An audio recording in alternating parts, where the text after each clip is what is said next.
to school, secondary school. Yeah, yeah, sir. They were hardworking. Oh yeah, very, very hardworking. Respect to him. That generation. Yes, indeed. I want to say good morning to Peter James, who is watching us from the United States of America. Today is your 50th birthday, so happy birthday to you. And to the newly elected External Affairs Officer at the AUCC, Honorable Precious Osei. Yeah, you won your election and you are glued to GTV, hashtag GTV Breakfast. Thank you for watching and keeping your eyes right here. We value your eyeballs. Yes, we do. Yes, we do. So if you value what you're seeing on your screen, follow our social media handles. We're on Facebook, we're on Twitter, we are on YouTube as well as Instagram.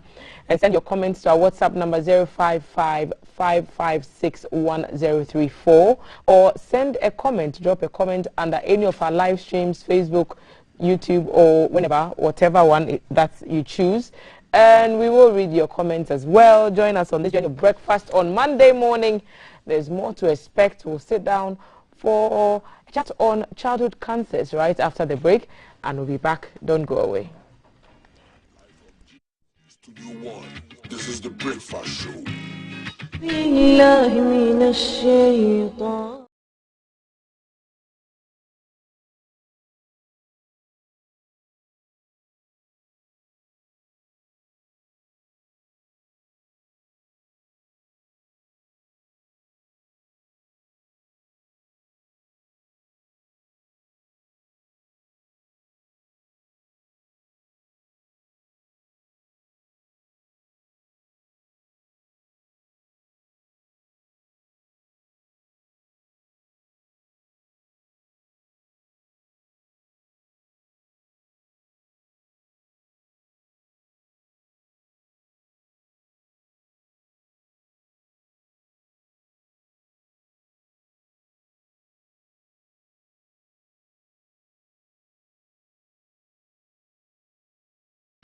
Coming live from the capital, this is the Breakfast Show.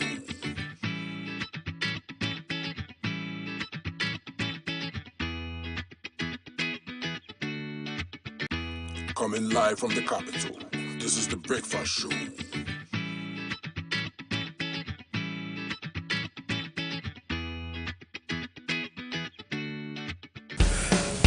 Are you ready?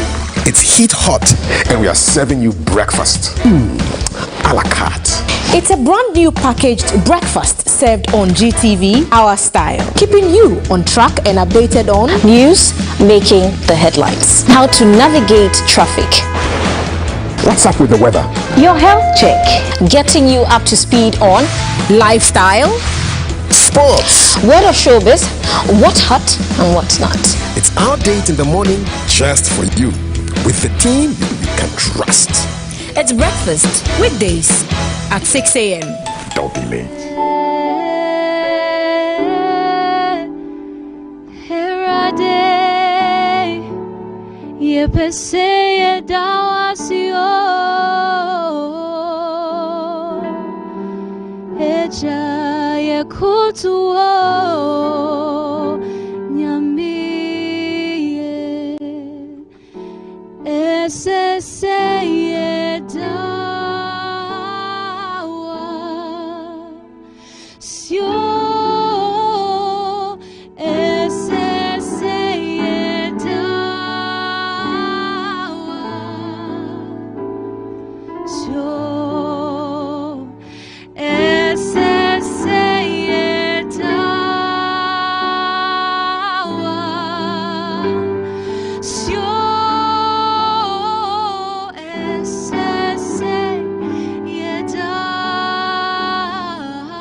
Welcome back, welcome back. It's GTV Breakfast.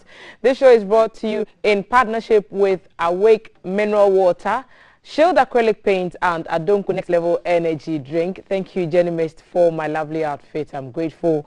We're talking about children and their health and their well-being, and we are told that childhood cancers are leading causes of deaths in children across all ages. And the month of September has been set aside by the United Nations to create awareness and recognize children and families affected by childhood cancers. And so as we remember this month and what it's about, we've invited two ladies to help us understand what childhood cancers are, especially for us in Ghana. And I've been joined by Dr. Lily Gloria Tego, pediatrician, Pediatric Oncology Unit of the Kolebu Teaching Hospital. Welcome, Doc. Thank you. You're welcome. And Madame Faustina Amoako, she's Principal Nursing Officer at the Pediatric Oncology Unit, also Kolebu Teaching Hospital. Faustina, welcome. Thank you. We are talking about childhood cancers in Ghana. Which one would you say, maybe I'll start with you, Doc, is the more prevalent, and how serious are the numbers? Okay, thanks once again for this opportunity. So when we talk about childhood cancer in Ghana, we're talking about how prevalent it is. So even though it's not as common as something like malaria, it is actually really more common than we think. Now globally, about 400,000 children are diagnosed with cancer each year. And when we come here in Ghana, we estimate that based on the global estimates that by age 15, 1 in 500 children will get cancer. We know that with our population, we expect about 1,200 children to be diagnosed with cancer each year. But unfortunately, we only see about a third of this in the hospitals currently, which means that there is still a vast majority that's not being diagnosed. So that's the numbers with respect to cancer. How is it that some are not being diagnosed? Is it that they are not being brought to health centers, or they are being treated elsewhere? So there is lack of awareness when it comes to childhood cancer.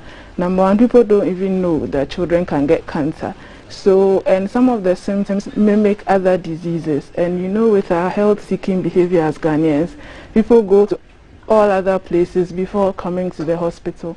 So we have some that don't even end up in the hospital, and some may have ended up at the peripheral level and probably have been diagnosed. So yeah. So Faustina, how bad is it in a unit like yours, a pediatric oncology unit, to look after these children? Do we have the systems in place to offer the kind of care that we need? It's rather unfortunate that we lack most of the systems. With pediatric oncology, it needs a very specialized, it's a specialized area, so it needs a very well-formed structures to take care of the children, but it's rather unfortunate we lack some of them. So it makes the care somehow very difficult, though we're doing our best to make sure we do what we can, but it makes it very difficult for us to take care of the children because of the structures that we do lack at the units. So give us practical examples of some of what you would mean. If you need beds, you need medicines, you need... I just want to have an idea of what the gaps are that need to be filled. Talking about the bed, that is number one. Where we take care of the children, the space is very small, so we cannot take much of the patient. We have a daycare, then we have the ward. So currently the daycare, we have turned it to a ward. The daycare, we attend to daycare cases, they come for the chemo and then they go home. But because of lack of space, we have turned the place to a ward where we admit the cases there and then we attend to them. And then apart from that, drugs, some of them are not readily available at the market. So it's also very difficult in getting it. And then the cost of the drugs too, it's another problem for us, because it doesn't cover, health insurance doesn't cover, so purchasing it, it's very, very expensive for the parents to get it. Wow. So these are some of the things that... It sounds like it's a tall order, and it becomes very scary when you listen to some of the statistics. Doc, how does a child come to get cancer? Sometimes we are told it's lifestyle changes. Surely, as children, they haven't lived enough to suffer effects of what their life attitudes, you know, habits would have caused harm to their systems. Yeah, as you rightly said, that's one major difference between childhood cancers and adult cancers. So with childhood cancer, it's not really a lifestyle illness. Majority of childhood cancers, we actually are able to pinpoint a cause, and this is whether you're in Ghana or wherever. So over 95% do not have a cause ascribed to it. And for the remaining 5%, some of the causes, or I'll say risk factors, will be things like environmental causes like radiation, or some chemicals like some pesticides, or infections like hepatitis B, which we know is associated with a form of liver cancer, or HIV, which is also associated with some form of cancer, so an infection called Epstein-Barr virus is also associated. And then genetics accounts for very, very little of childhood cancers. For instance, we have a particular eye cancer that can run in families. So these things account for just about 5%, but for the majority, there really is no pinpointed cause. So that's why when it comes to childhood cancers, we don't preach more of prevention, because it's difficult to prevent something we don't know the cause. We rather preach early detection, because we know that when childhood cancers are detected early, over 75 to 80% can be cured. And I find it's quite a worrying situation. If you don't know how something is caused, how do you prevent it? It's a very critical argument. So what then do you advise people to do? Is there even an advice for people to prevent childhood cancers? Because if we can't predict the cause.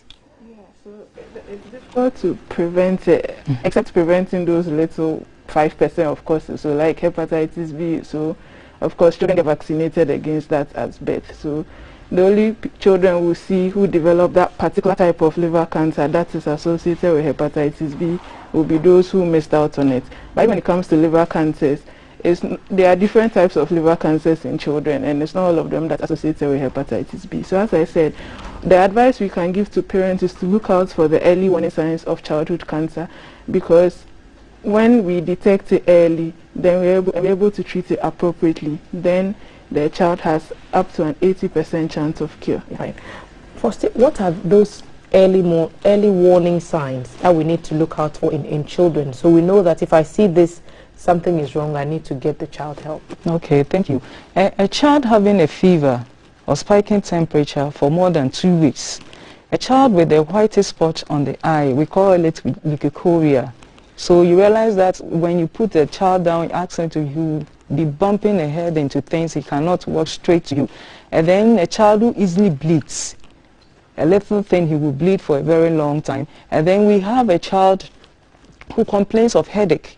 early morning headache with maybe vomiting or without vomiting. A child with a swelling in the abdomen, complaining of abdominal pains, swelling anywhere, the part of the body, either under the armpits, the neck, the groin. And then a child who is easily weak when he plays with the siblings or he plays with the mates. You can see that he normally squats or he will sit down and then tell them he's, how do you call it, he's tired. He cannot play with them. He easily gets fatigued. Yes, so these are some of the signs and symptoms. Right. Doc, would you say that the chances of children surviving cancer is better than that of adults surviving cancer? Yeah, definitely. So the chances of a child with cancer getting cured is way higher than that of an adult, and that's why we are going on with this awareness, because when you're able to cure a child of cancer, this child has 50 to 60 years of productive life ahead of them, which is going to play a huge role in the economy of the country. So it's something we really need to look at, because they have such a high chance of survival. In other well-developed countries, children with leukemia, for instance, the survival rate is like even above 90%. So we should be able to achieve those things here.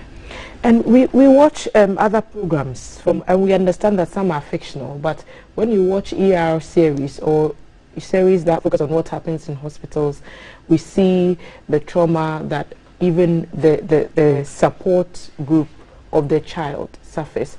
And I'll take opinions from both of you. What's the effect of childhood cancers on families?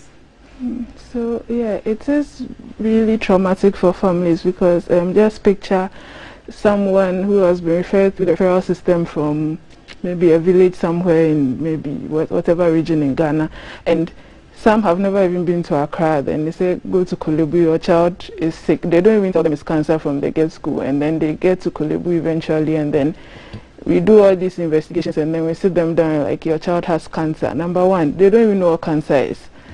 Have never heard of it before, and for those who have heard, they only know breast cancer and things like that. What has my child, and how does my child have cancer?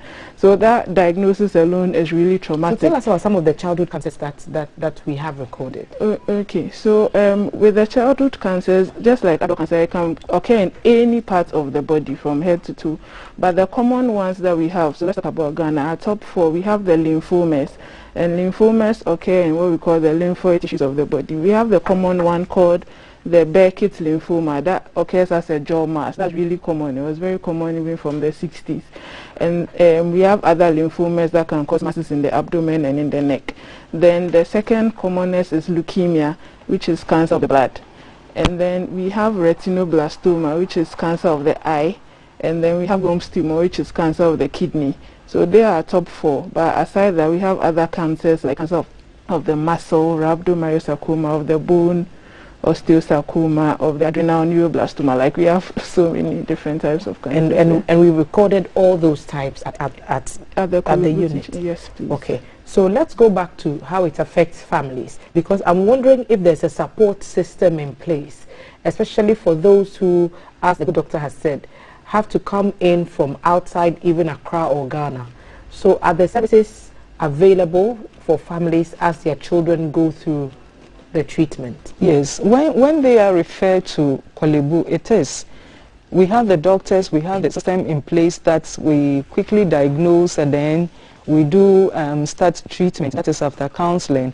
And then with the supportive system also, some come with financial constraints, so we do help them. We have NGOs and then World Child Cancer and other NGOs that supports them financially with the diagnosis and then in purchasing of the drugs to start with the treatment. And then we also have the Mothers Hostel for them, where we keep, especially those who are coming from very far that they cannot go there, we keep them there where they are being taken care of, giving breakfast and then lunch and stuff. So we take good care of them there. At whose cost? And the cost of the NGOs, World Child Cancer, LCCG, and then Mashawali, we have Little Angels, Wosomo, Gloria Foundation. They all help in taking care of them. What is it like, Faustina, looking after children with cancers? It is not very easy. when I was posted to the ward, that was 2004. When I got there, I saw one of the cases. It was very devastating. He came in very late with a very big wound. So I just looked at the child and I said, no, this guy cannot survive. That was what I said. So I talked to my matron, and the matron said, no, we do cure, so we can do something about it. And then we started with our chemotherapy and stuff. It wasn't easy for the parent. The pain that the child has to go through, even with the parents, what they have to go through, it wasn't an easy thing. But upon counseling and then with the treatment, they complying with treatment, we were able to cure the child, and now he's living. Child is alive and doing so well. Wow.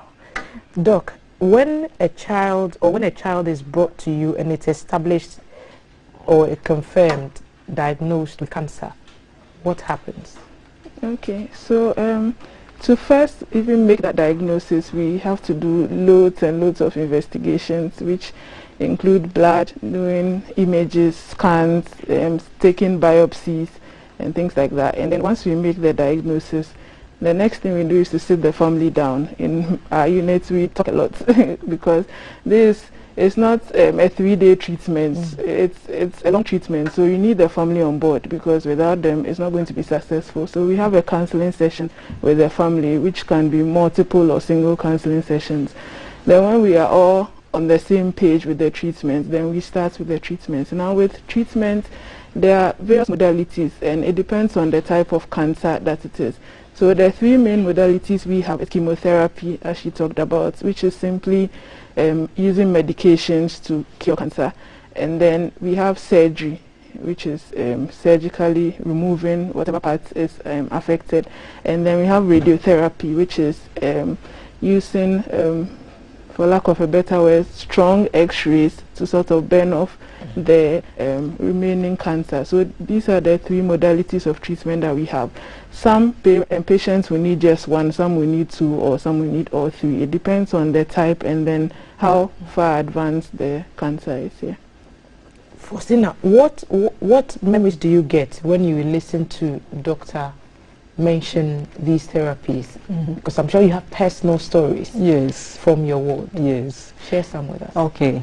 I had a patient who came in with a Wilms tumor, cancer of the kidney, and then after the chemotherapy, they have to go for radiotherapy. So we prepared the child and the parents, and then they came in. Child was very weak and then was vomiting. So we have to admit and then take care of them, make sure the vomiting stops before we discharge them.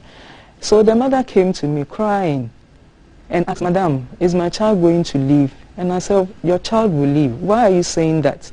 And she told me when they went to the radiotherapy, what the child went through and stuff. It wasn't an easy thing, though cancer, but seeing the child going through such pain came to me and then asked a whole lot of questions. So I have to talk to one of the doctors. We counseled the mother, and then she also understood that these are what the child have to go through, but definitely will come out of it. And we were able to talk to the mother. She understood. The child also complied with the treatment, and then everything went on smoothly for us. So that was one thing I remember. If you're offering hope to people, you are talking to them to stay calm, stick with the program, who's giving you support?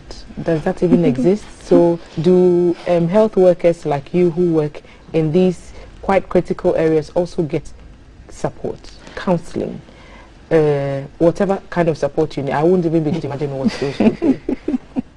Yes, we do, psychologically. we do get psychologists too, because it's not an easy thing. Seeing a child going through this thing, it's not an easy thing, because you also have children at home, and then you just so if it's my child going through, what am I going to do? Because you have to stay firm and be able to take care of them. So we do get psychologists that comes in to talk to us, and then we're able to go through successfully. Doc, as specialists, we've had you and your colleagues say that treatment for childhood cancers is not on the National Health Insurance. Is there an attempt to get that put on the list, and how far have you gone with that? So over the past couple of years, there has been a song and a request to get at least some of the common ones on it for starters. So plans are actually far advanced. I know there are a lot of stakeholder talks going on at the background with the National Health Insurance Authority, and even just last week we launched our Childhood Cancer Society, and the CEO was there, and she's assured us that some good news is around the corner, so we should watch that space. So we are watching it, and we are hoping to see the best. Yeah. And Faustina mentioned that the drugs are also very expensive and they are not readily available. Yeah, so the drugs are expensive. For most of them, for instance, we don't have them like within the hospital. They have to purchase it from like pharmacies across the road, who try and stock the ones that we use more often. But every night and when we have patients with more of the rare kind of cancers, then it's difficult to find those drugs unless they are ordered in or something of that sort. But they are expensive, especially because you need to be on it for so long. Yeah. We've talked about the challenges, lack of space, then the not being mindful of what the symptoms are. As a unit for pediatric oncology, what are the challenges there for that unit? What kind of help would you need to be able to offer better services? Okay, so with the challenges, I'll talk about human resource staff. We are short of nurses, short of doctors, and then the pharmacists. That is one problem that we have, which we have addressed, talked to the authorities, and they are trying to see if we can get a lot of staff at the unit. And these would be specialist nurses and doctors, yes, not please. like general nurses and yes, general doctors. Yes. And then currently we are training pediatric oncology nurses and doctors. Yes, so that we'll be able to man the place well and then take good care of the patient there. And then the other one is financial. As we said earlier on, the drugs are very expensive, so we need financial support. With the diagnosis to the same thing, going for CT scan, MRI, it's not an easy job. A patient can take 2,000, 3,000 for just a scan. So we also need financial support. I don't think the doctor will add more to it. Let's hear you.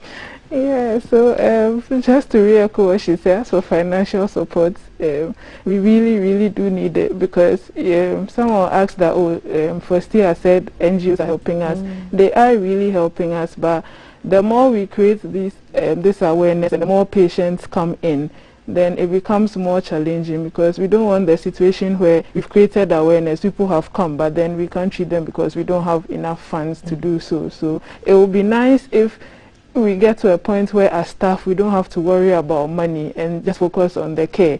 Like that would be a dream, because as it is right now, when the patient comes, like, hey, how are we going to do the CT scan? How are we going to pay for all of that? And it's really stressful, because you have to do all that in addition to treating the child. And these are not these scans. They are not stuff that you have in-house at the unit that you could take patients to do the examinations. So some are within the hospital, some are not. But whether it's in the hospital or out, you still pay for it. They are not like free. So they still need to pay for it. So sometimes just at the investigation phase, like there's so much money spent there even before the diagnosis is made, and usually because the patients come from far, by the time they get to Kolebu, they already have spent all their money. So it's like just at day one, they have no money to do anything. Yeah. So that and where does this help go? If someone is watching, I know that you guys are watching. Send your comments and your questions to our WhatsApp line. It's on your screen. 05555610034. It's our WhatsApp number.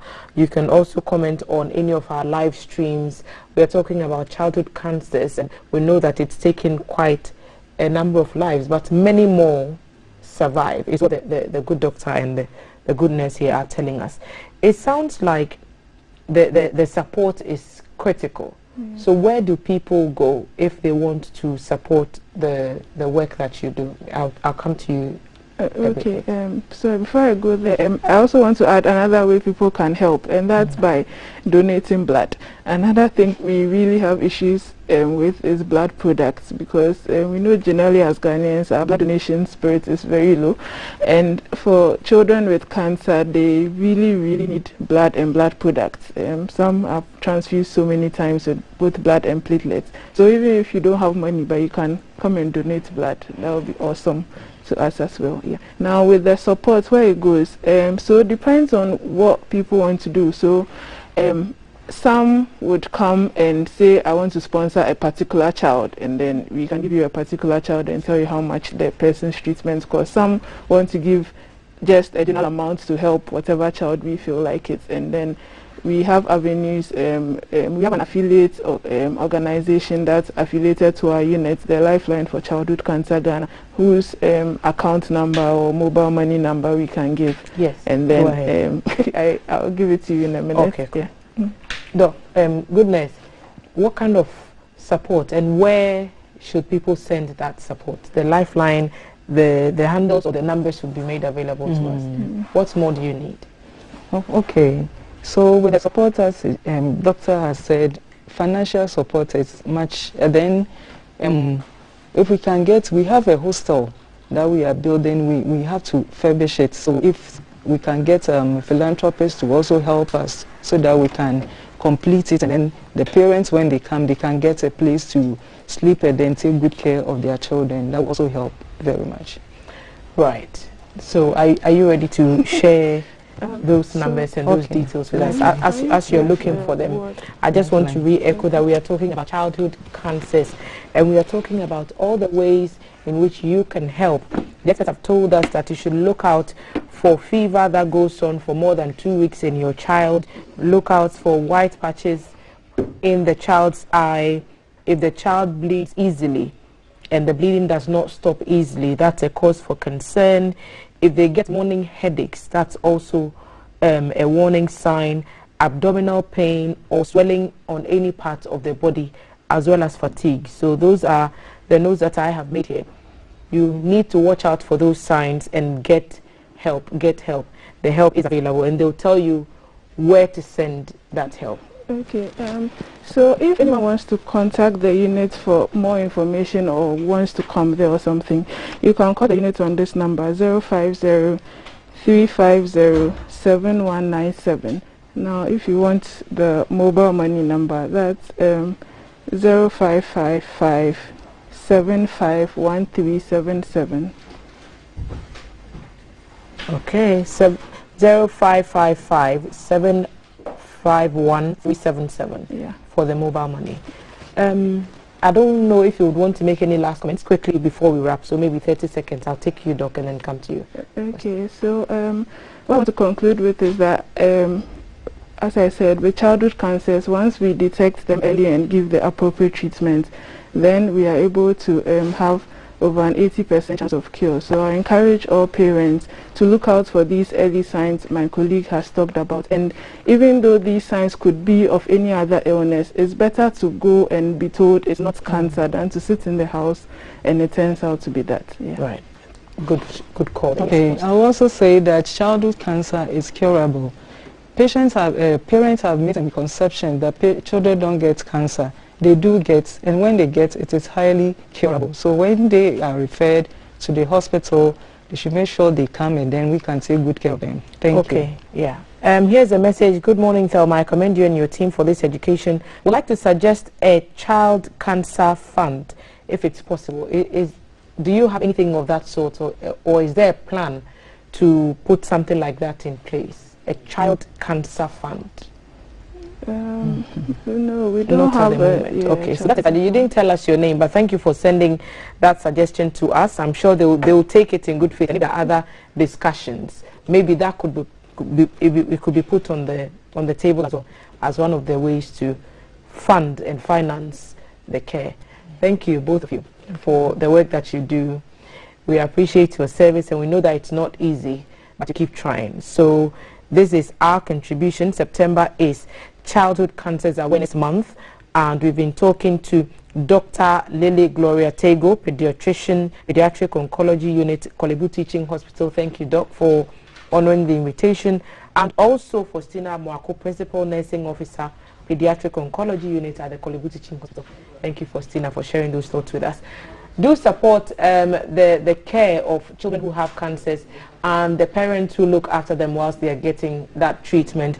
They've made some numbers available. Get in touch with the unit and see how you can help. Certainly donate blood and look out for the early warning signs. You're watching Breakfast on GTV. So much to look forward to. We'll have the headlines coming up in a bit, but we'll do rush hour now, and I wonder who we are going to put on and where that person is. If you want as well, stick and stay. We'll be back to tell you what traffic is like after this.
To wants and wants who hail farming comes. Lord God have mercy. Say, Lord,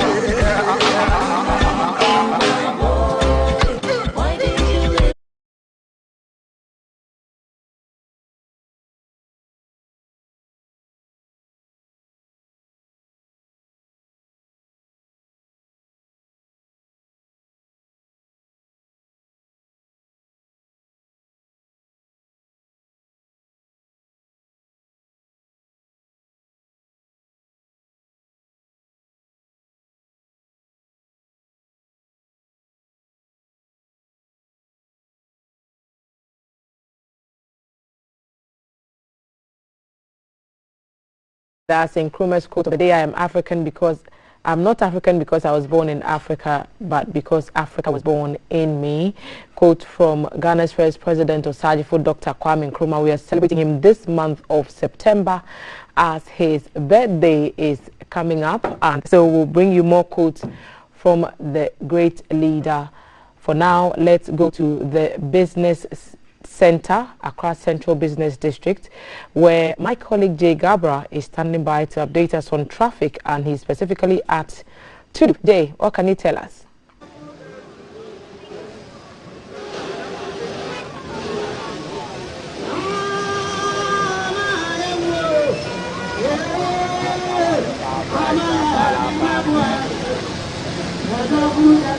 Yep.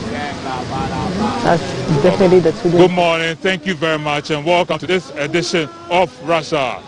This Monday is a quite busy one. We are making a lot. You realize there's a lot of hustle and bustle around me, and we are bringing you the report live from there at the Tudu intersection. So you realize the scenes behind me. From onto my left, you are seeing those coming from CMB towards this side of the road. Behind me is Makola, and you can see the shopping mall, and you realize the building that just got bent.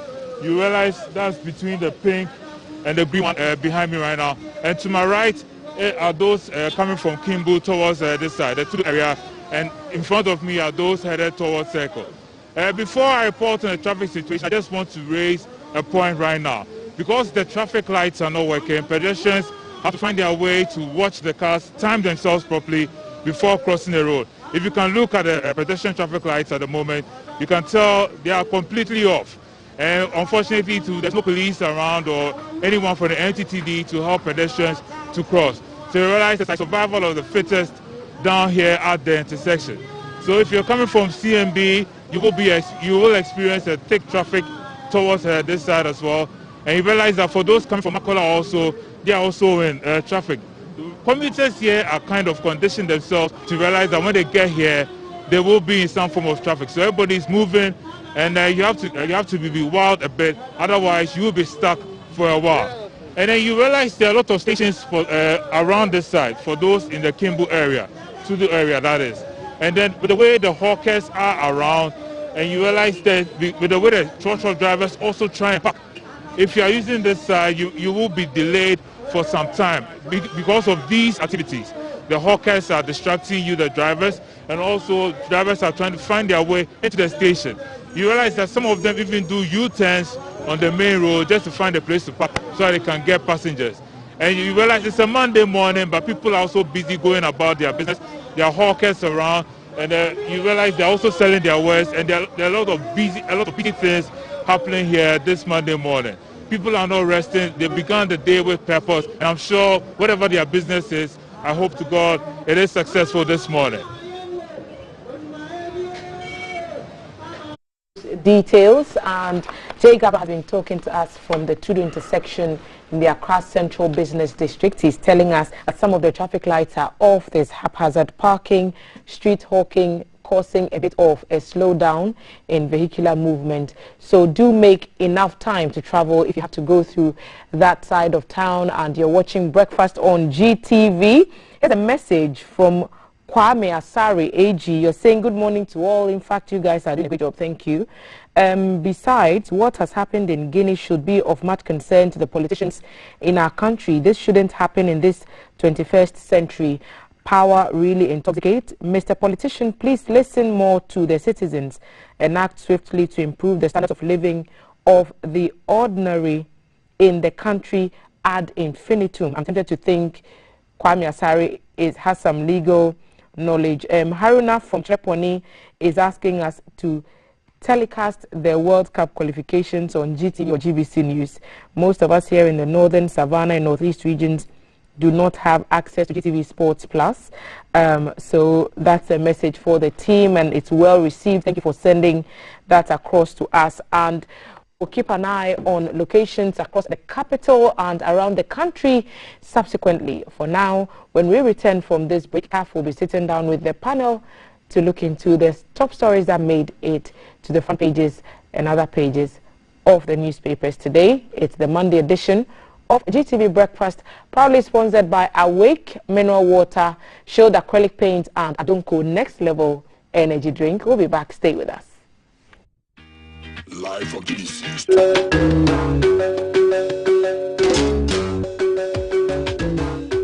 Across Africa, nations are beginning to trade among themselves like never before, creating the largest continental market the world has ever seen. On the Single African Market Program, we will show you how products, services, capital and people will be crossing barriers as the continent and its citizens embrace a single market in a sustainable manner for growth and development to meet targeted UN development goals. Congratulations, Your Excellency. Agriculture, manufacturing, aviation, maritime, mining, energy, tourism, technology and telecommunication, formal and informal trading, education, health, legal justice, financial and stock markets are all connecting in one African market. Get the latest update on all opportunities from the continent's trade house. Know the success stories and how challenges are being addressed. Africa is ready to trade among itself and the world, so are the people. The single African market is the voice of businesses that trumpets the vision of Africa everywhere. In association with the Government of Ghana, International Chamber of Commerce, Business for Peace Foundation, GIZ, UNECA, and UNDP. All new this July at this time on GTV.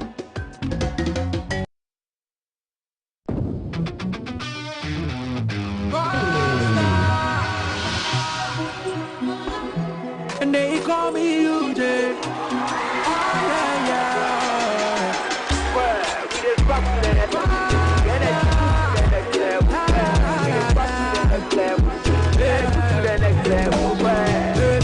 When you need a shoulder to cry, run on my pumping, so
Coming live from the capital, this is the Breakfast Show.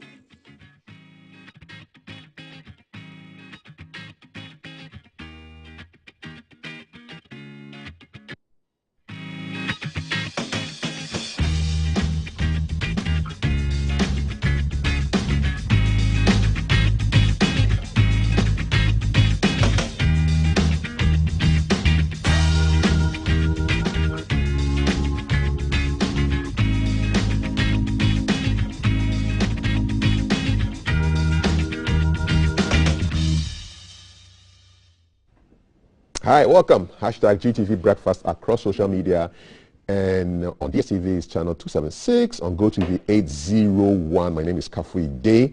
Our WhatsApp number is 055 556 1034. 055 556 1034 for your WhatsApp messages. Still to come a conversation on teenage pregnancy, education, styling, and we're keeping an eye on a couple of locations in the capital, so you stay with us. So over the weekend, we got news about some disturbances in a neighboring West African country of Guinea, and apparently there has been a change in government. The soldiers have taken over, and today the latest is that the coup makers have ordered ministers for a meeting, and they will treat as rebels any ministers who don't make it to that meeting this morning. So that is the latest we can get you from Guinea.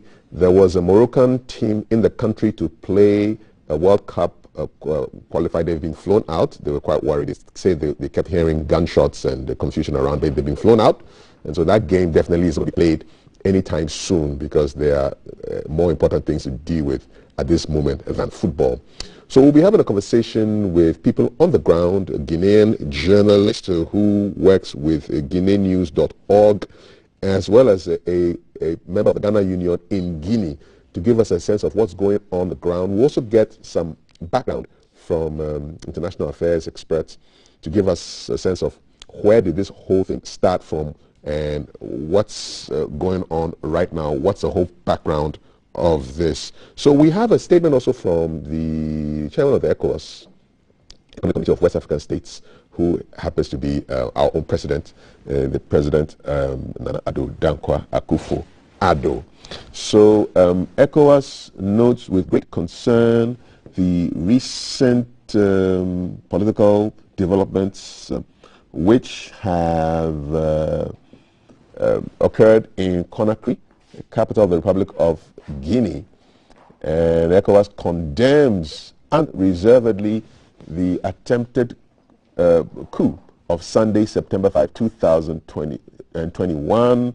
ECOWAS demands respect for the physical safety of the President of the Republic, Professor Alpha Condé, and the immediate and unconditional release, as well as that of all arrested persons. ECOWAS also demands a return to constitutional order on pain of sanctions. ECOWAS reaffirms its objection to any unconstitutional political change. We ask the Guinean Defense and Security Forces to remain in a constitutional posture and express our solidarity with the Guinean people and their government.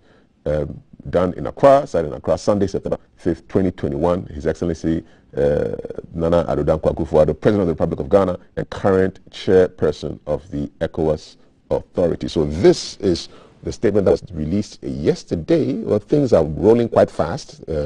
Apparently these coup makers seem to be in control. We saw pictures of Professor Alpha Condé looking quite, relaxed.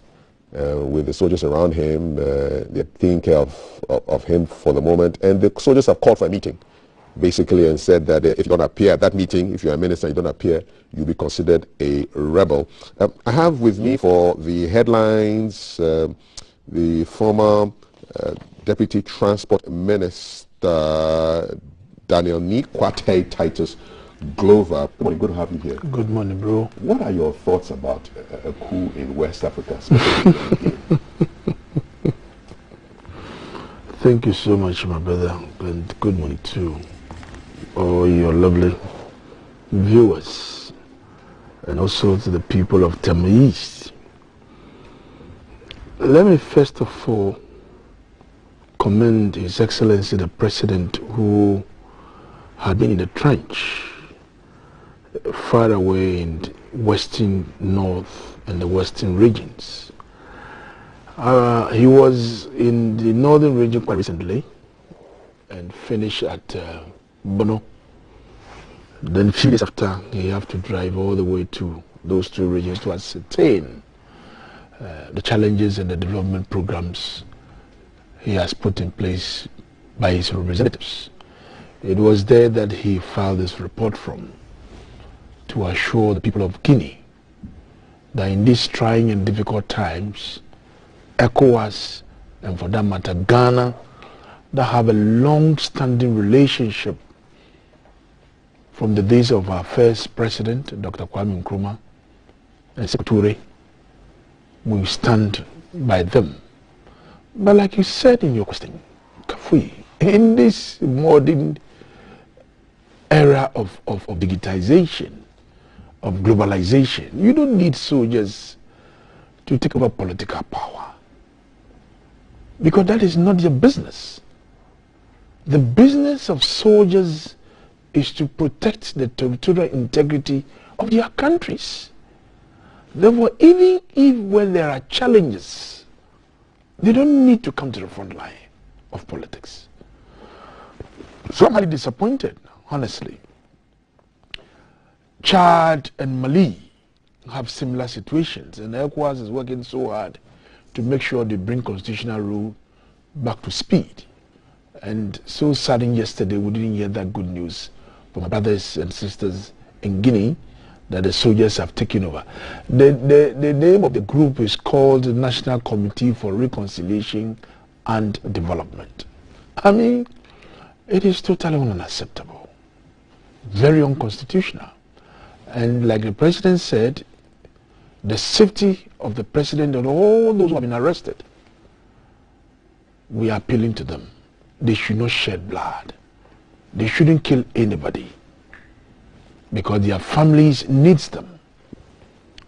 Whatever they want, we should go to the table and let's talk and revert back to constitutional rule. I read your story that you are saying that the rebel leader has summoned a meeting and any appointee of Professor Conde is a rebel. They themselves, they are rebels. Because from what they have done to topple a constitutionally elected government, elected by their own people through a universal adult suffrage, the will of the people of Guinea has been thrown to the dogs. I'm so sad. I'm highly disappointed on the position taken by the soldiers. Therefore, it's a prayer that they reverse quickly. ECOWAS, I'm sure, His Excellency the President will end the store on the north, the western north, and the western region today. All right. And I'm sure he's going to summon an emergency ECOWAS meeting of his colleagues to come and have a look at this very pressing matter in the sub-region. Thank you for your thoughts. Let's go to Guinea right now, and we're going to be speaking with editor at guineanews.org, live from Guinea-Conakry, Amadou Kendessa Diallo. Good morning, Amadou. Amadou, can you hear me? Bonjour.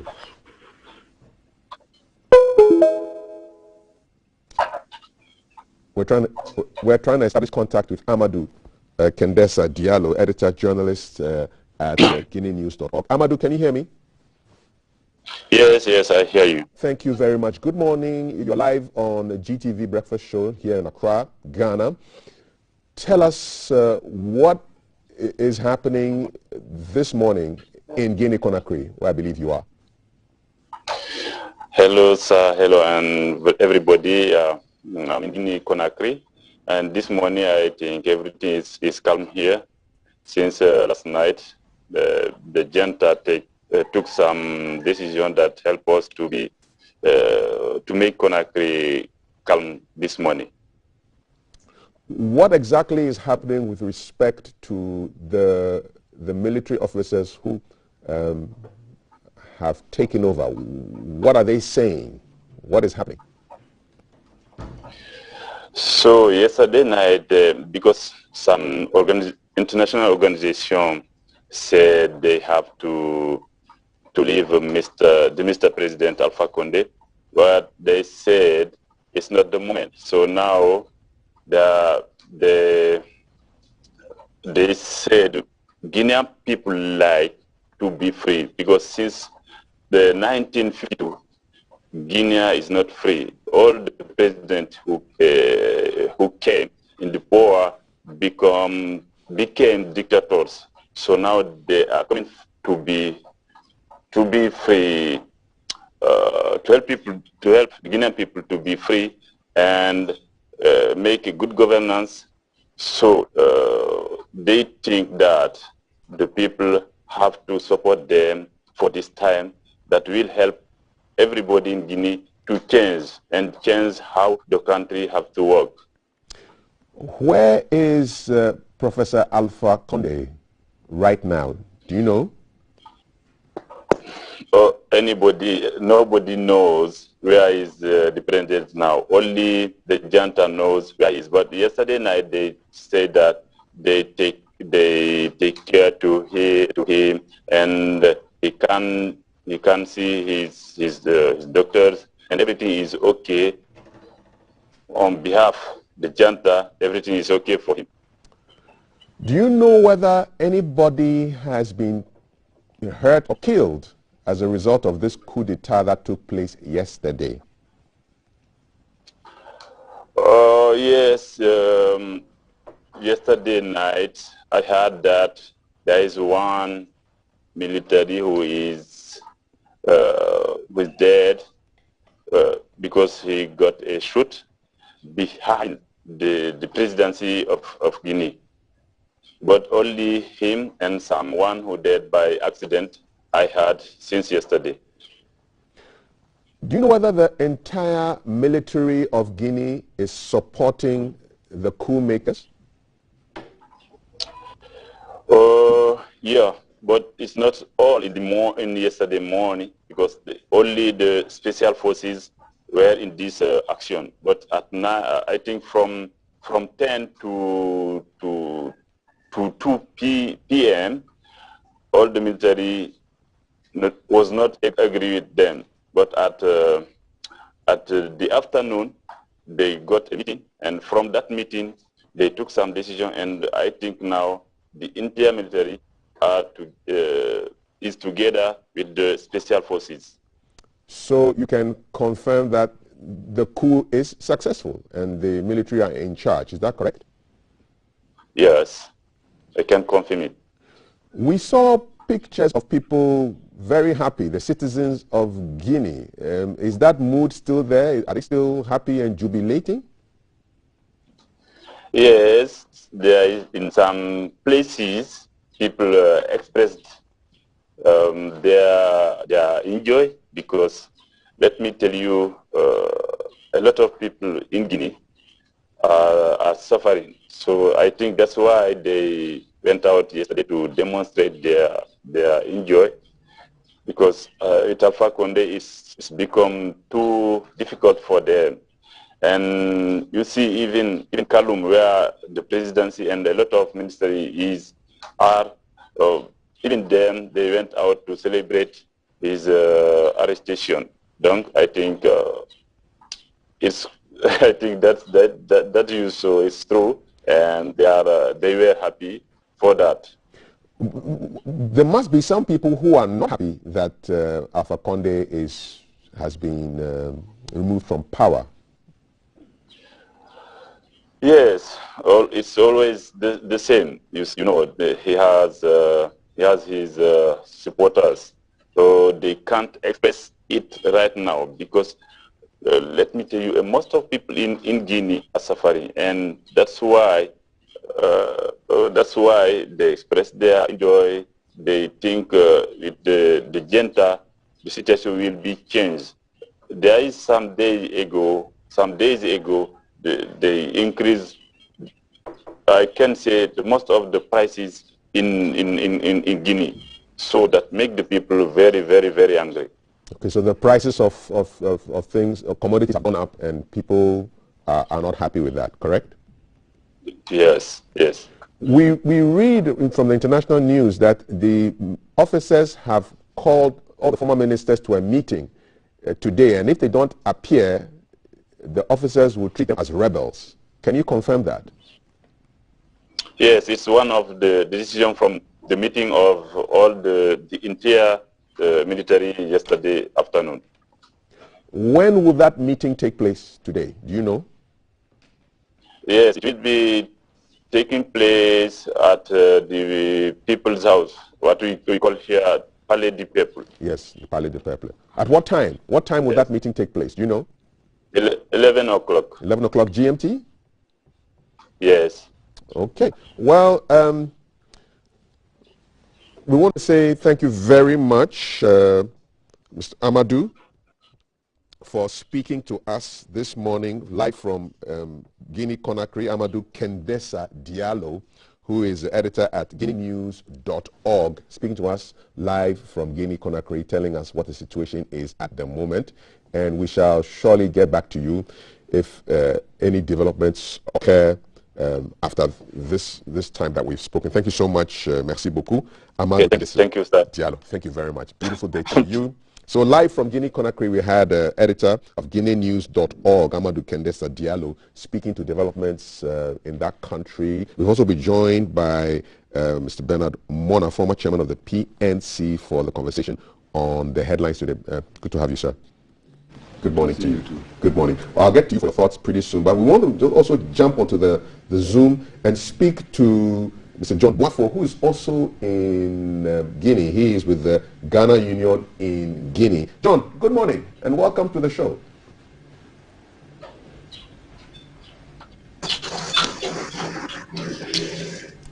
Good morning, sir. Good morning, John. How are you doing?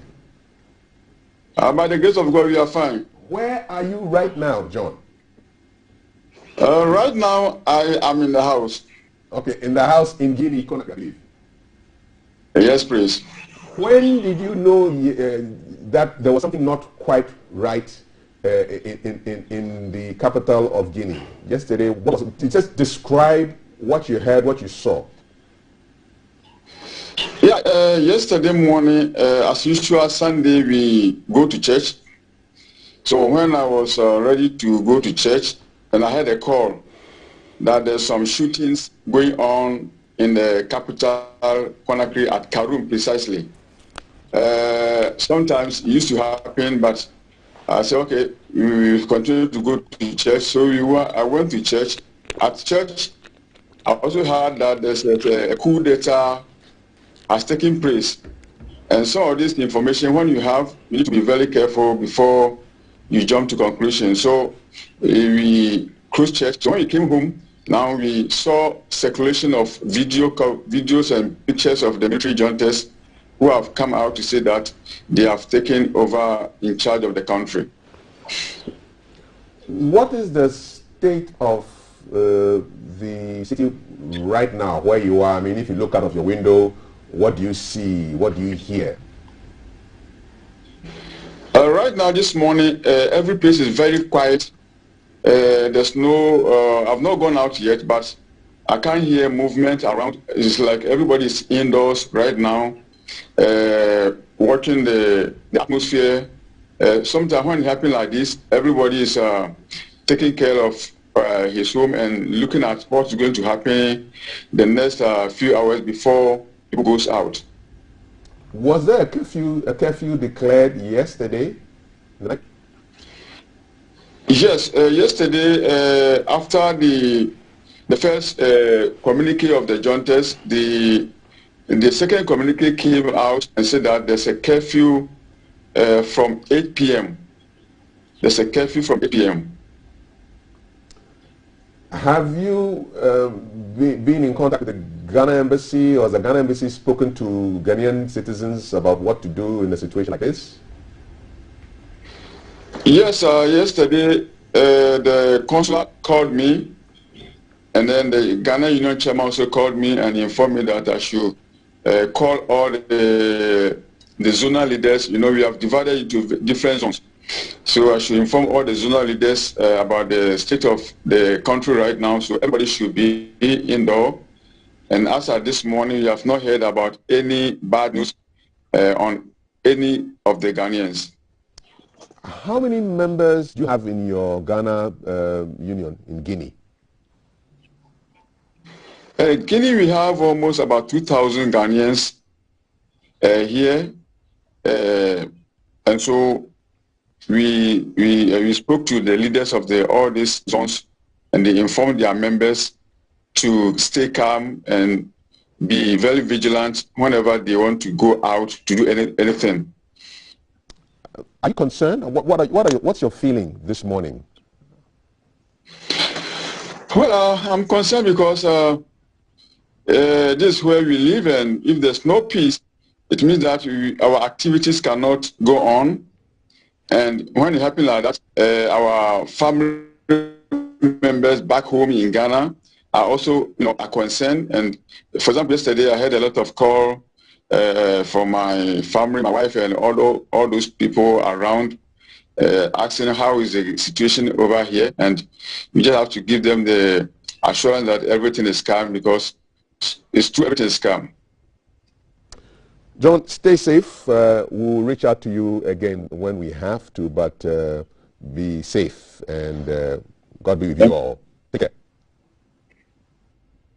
All right, so that's John Boafo from the Ghana Union in Guinea. Before I get back to my discussants here, I want to go to the lines and speak with international affairs expert Dr. Vladimir Ntwidanso to give us a sense of the background. How did Guinea get to this situation today, where military men, which we thought were something from the past, have come in and taken over the country? Dr. Vladimir Ntwidanso, welcome to GTV Breakfast. Good morning. Good morning. I like your point. Thank you very much. How did we get here? When things are brewing, you got to understand they will just culminate in a result. The tweaking of the constitution And you know, it's a francophone phenomenon. It happened in Niger. Tanja was doing very well. The whole world was thinking he was one of the best presidents from the African continent during President Kufuor's time, around that time. Then all of a sudden, in the middle of his rule, the constitution was changed. Then, at the end of his second term, he said, well, there's a new constitution, so I can go for my third term. And watch out, Chad, it happened. Watch out, it happened in Senegal. Like it was Senegal, the former president who wanted to continue was ousted in the poll. Then on and on and on, we had Togo, we had Cote d'Ivoire. So it's a francophone phenomenon where in the middle of the term, the constitution is changed, the terms are changed instead of 5 years, 7-year term, but 5 years. So the presidents then say that, okay, that was the old constitution, I'm going for a first term, not a third term, but people interpret it to be a third term. And that is the crux of the matter in all these francophone areas where we have had trouble. And it's the same with Mali and Guinea. In the Guinean situation, we also saw the rancor situation in which the elections were held. And beyond that, the structure of politics in Guinea and most of these countries in Africa is such that it doesn't augur well for proper democracy. In Guinea, ethnicity plays a very serious role, even recruitment into the military and whatnot. They have something akin to Ghana. For example, the Mandingo tribe, it's not homogeneous. It's like Akan. When you say Akan in Ghana, you have the Fantis, the Ashantis, the Akins, the Kwamus, you know, that kind of thing. And so they call themselves Mandingo proper. The Mandingo proper people are the ones who get juicy things and whatnot. And it is from there that the president forms his special unit. And that again, well, nowhere in the constitution that form a special unit to be your own bodyguard. These are the so-called Mandingo proper who have taken over power. And Dumbuya, who is a very fearless person, was in the French Legion and was brought specifically to protect the president. But the agitation since last year such that they needed to do something maybe. And that's where we are now. We are at the juncture where the presidential guards have taken over, and people are saying there is a counter coup, whatever it is. I wouldn't believe it in the sense that once they close the borders, once there is relation on the streets, once they have replaced all regional ministers with gendarmes, that is military men, it looks as though the page is closed. The junta have called for a meeting of former ministers this morning. It will be happening at 11 a.m., says our man at guineanews.org. And they have expressly said that any former minister who doesn't appear at that meeting should consider themselves a rebel. Is that not ironic, considering that these coup makers are actually rebels who have rebelled against the constitution? Well, you may call them rebels. Of course, once you rebel against your government, you're a rebel and you are a traitor. But once they take over power and the institutionalize themselves, it's a de facto thing. The law doesn't, the jury side is law. And so you either have, arrests are being made and you expect such a thing. They will have to consolidate their day. They have to consolidate, secure their security. And that's why they are calling for that. There's no coup anywhere where you leave government officials to run around and reorganize. So from security point of view, it's one of the ways to ensure their security. The UN, the AU, and the ECOWAS have all made their customary statements. What do you think? Enough? Well, it's a normal rhetoric, and I've always said that they need to revise their notes. From the conflict point of view, I mean, you don't just escalate or exacerbate situations. You try to bring situations down. And I've written about this a number of times. How many times have we not shown, and we have a protocol, ECOWAS protocol on the non-recognition of forceful overthrow of government. We have that in 2001, and AU has it 2004. Fine, beautiful. We have the Peace and Security Council of the AU, and the AU has already asked the panel of the wise to trigger the processes. When the civilians are there, why don't we ensure that these things don't happen? Now, in Mali situation, ECOWAS was so angry, they couldn't recognize you, they suspended you, go back and do X. They went back to a hero's welcome and they told them not to do anything. So, by these threats, we are only exacerbating the situation. There would have been a huge civil war in Mali, for example. This current situation is the same. I have always said that democracy is not an event where you said on your mark, get set, let it go, and you simply press the tape. That's an event. Whoever breaks the tape, no matter what means the person uses, has won the race. That's not democracy. Democracy is a process. All the processes that have culminated in the coup over here meant that something was wrong. How is ECOWAS, AU, UN helping for every country to have that proper democracy? So for me, yes, we should show anger. We shouldn't accept military takeovers and that sort of thing. But in the meantime, how do we help before the coups? So we must look at that angle. Right. When ECOWAS suspended Mali, suspended several other ones we have suspended before, come on, tell me, what a change? Coups are still coming. Can we sit up and look at that angle also to make sure that democracy becomes a process, not an event? Before I let you go, why should viewers of GTV Breakfast Show, mostly Ghanaians, be concerned about what's happening in Guinea-Conakry today? Yes, when such things happen, I mean, as I've said always, we have an account proverb: when your neighbor's beard is burning, the best you can do while sympathizing with the person or looking at the beard burning, all you got to do is to make sure that yours doesn't burn. And therefore, you have to fetch some water around you. And so we must watch out. Those ingredients in our democratic dispensation that do not augur well for civilian governance, we must watch well. We now know all the ingredients that created the conditions for Dumbuya to do what he did. You know, so we must be watching. So must we be helping all other countries that do not have what we have.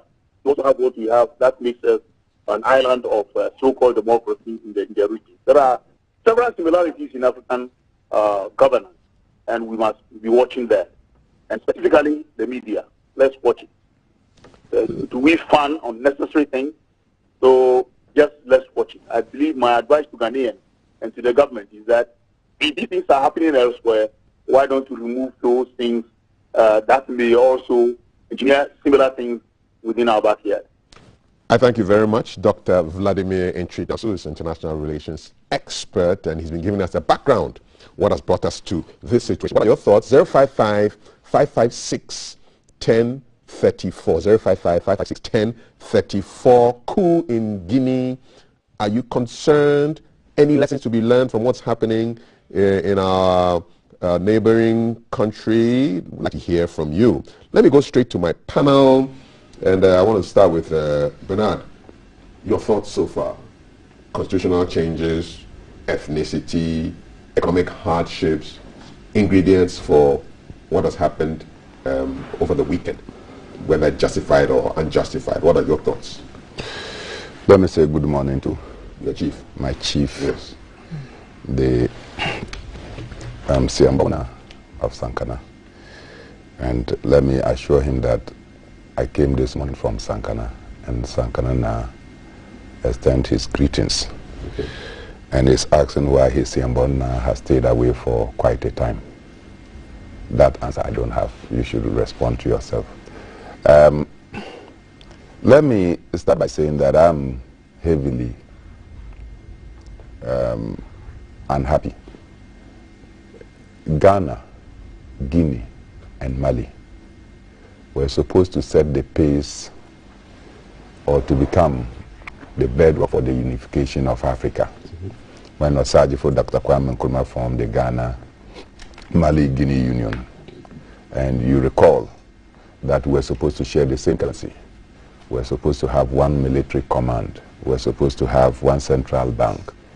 Somewhere along the line when Kwame Nkrumah was overthrown, Guinea welcomed Kwame Nkrumah as a co-president. Subsequently, Sekou Touré himself was overthrown. Of course, Modibo Keita too was overthrown. That shattered the dream of probably the birth of a united Africa, starting with these three countries. Over the years, attempts have been made to see how we can mobilize this union so as to serve as a springboard for the unification of our continent. We have not been able to do so. Constitutional changes over the period have made it impossible for the Ghana-Guinea-Mali Union to continue to flourish, even as we have the Ghana Union in Guinea, which has nearly 2,000 membership, as we are told.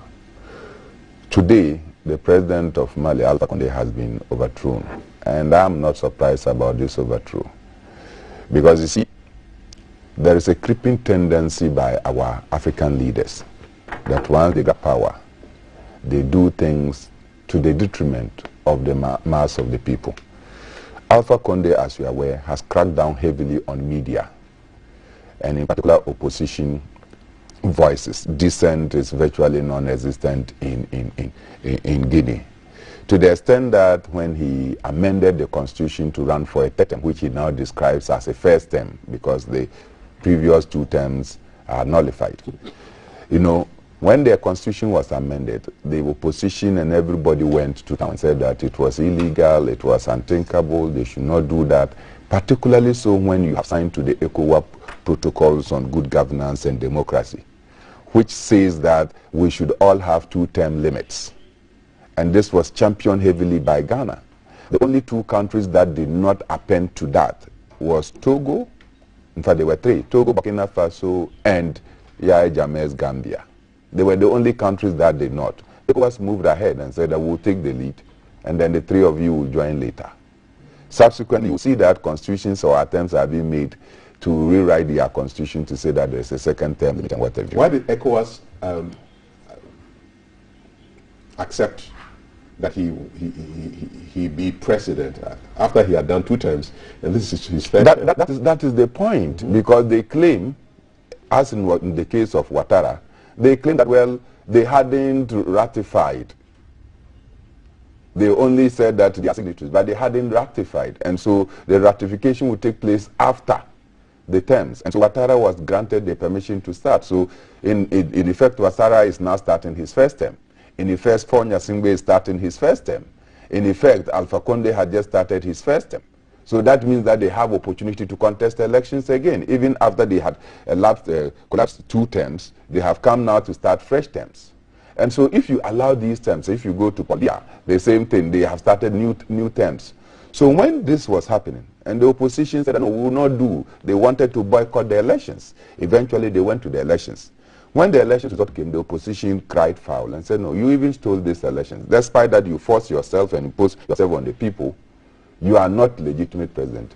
They put the opposition leader under house arrest, and they continue to molest and malhandle opposition leaders. So this is a self-inflicted wound by Professor Alpha Condé? Exactly. With the connivance of ECOWAS? The same way that it happened in Mali with IBK, who decided that they will go and then arrest opposition leaders. You remember in Mali, the opposition leader was on a campaign tour. He got vanished for 2 weeks.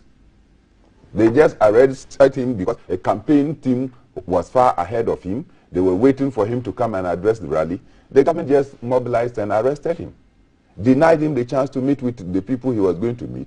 And for 2 weeks, he was nowhere to be found, only to be released later. And you expect that citizens will be comfortable with it. One thing that we have failed to learn as Africans, or the world, is that anytime you try to suppress people's rights to free expression, they begin to boil. We call it the countdown fire. The fire is underneath. You understand? But you don't see it because it doesn't come out flaming.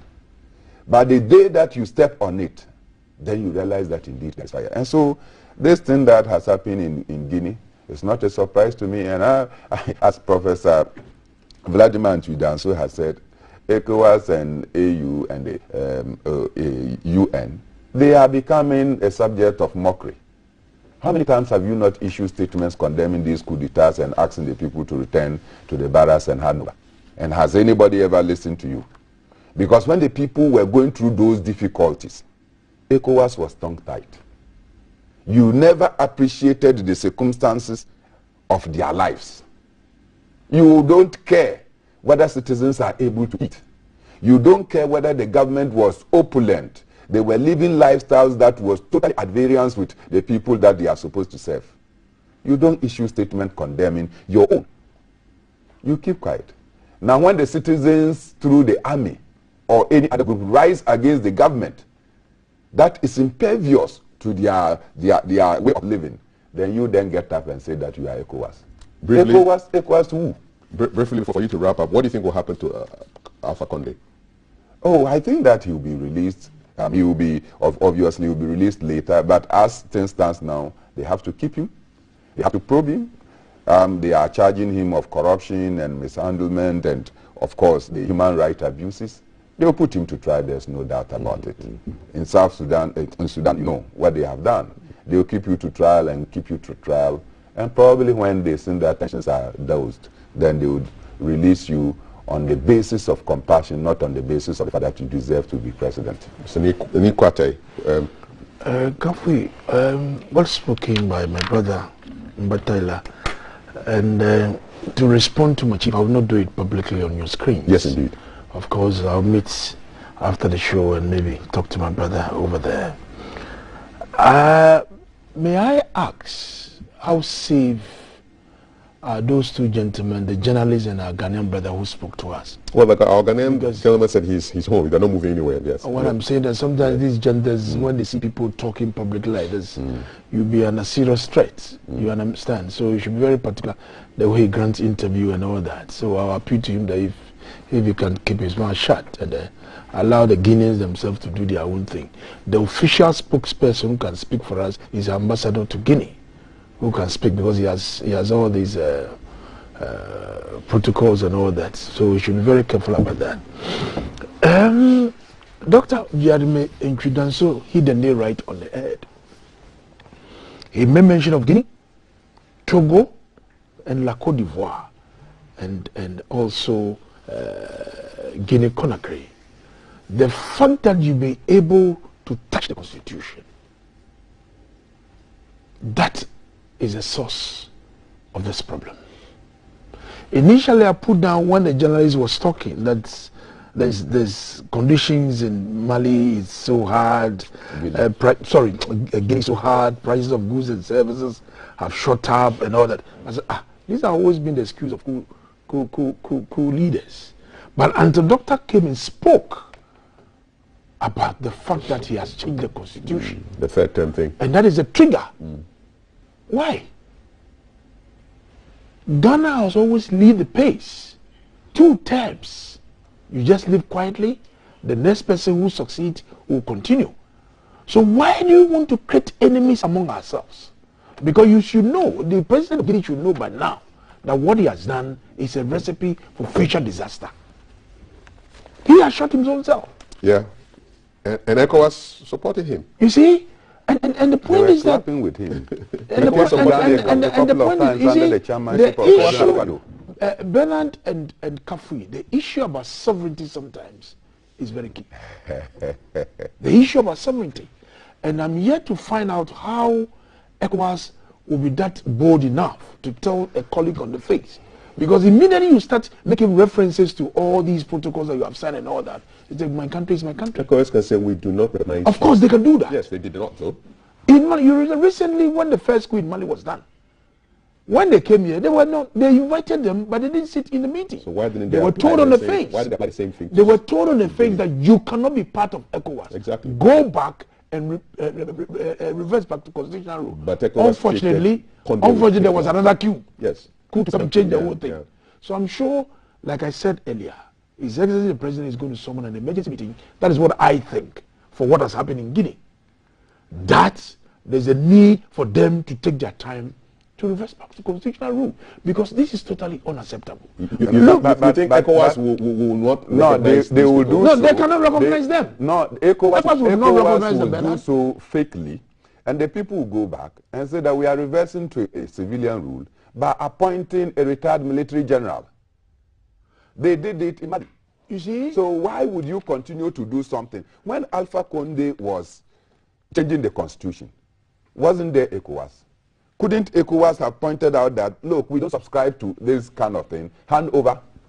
You refuse to do so. Now we have taken our power, and you come and tell us that we should hand over to the same group of people. It will not happen. Nikwate, just wrap up on this. This is a big story. We want to finish it. I will wrap briefly up by other ones. saying Yes. that ECOWAS will definitely meet on this matter. And drink tea. Not necessarily drinking tea. I can assure you. Because when they resolve and they speak to themselves, they believe that when they go back home, they do what is right. Okay. Because that is their sovereign country. All right. The fact that you are a member of an ECOWAS and you subscribe to every rules and regulations within that union, it is your right to respect that union. Okay. But when you go back to your country, you go and do otherwise. That is the problem we all have to find ourselves into. Okay. So we will pray that the president should not be touched. They should not harm him.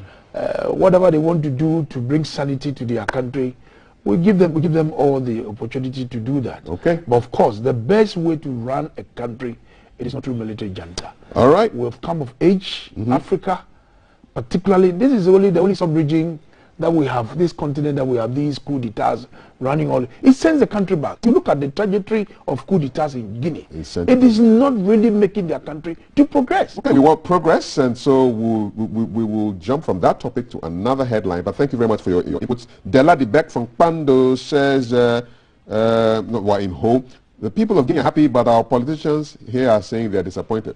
What has democratic governance brought to us as people? Corruption and greed, and where was ECOWAS when that old man circumvented the constitution, huh? Greedy democracy is becoming too expensive for the poor citizens. 055-556-1034. The reasons for military intervention in Guinea are even worse and more widespread in this country. And you are praying that the leadership style and corruption and excessive dissipation of scarce resources will be done here in this country. Fix Ghana and fix Africa, says Tomula from Mankran. So, good morning to you, 055-556-1034. This is Eric Dia in Ho. Good morning. The Guinea problem is corruption and greed, which has brought about what is currently happening. ECOWAS leaders should wake up and think about the welfare of their citizens first and not their own satisfaction to the detriment of citizens. 055-556-1034 is the WhatsApp number. Let's talk about teachers now. So Ghanaian Observer looks at a headline: massive boost for teachers as government gives every teacher one laptop. So we don't only have one district, one factory, 1 million, one constituency. We have one teacher, one laptop. I'm looking for the story so I can give you a little bit of what it is.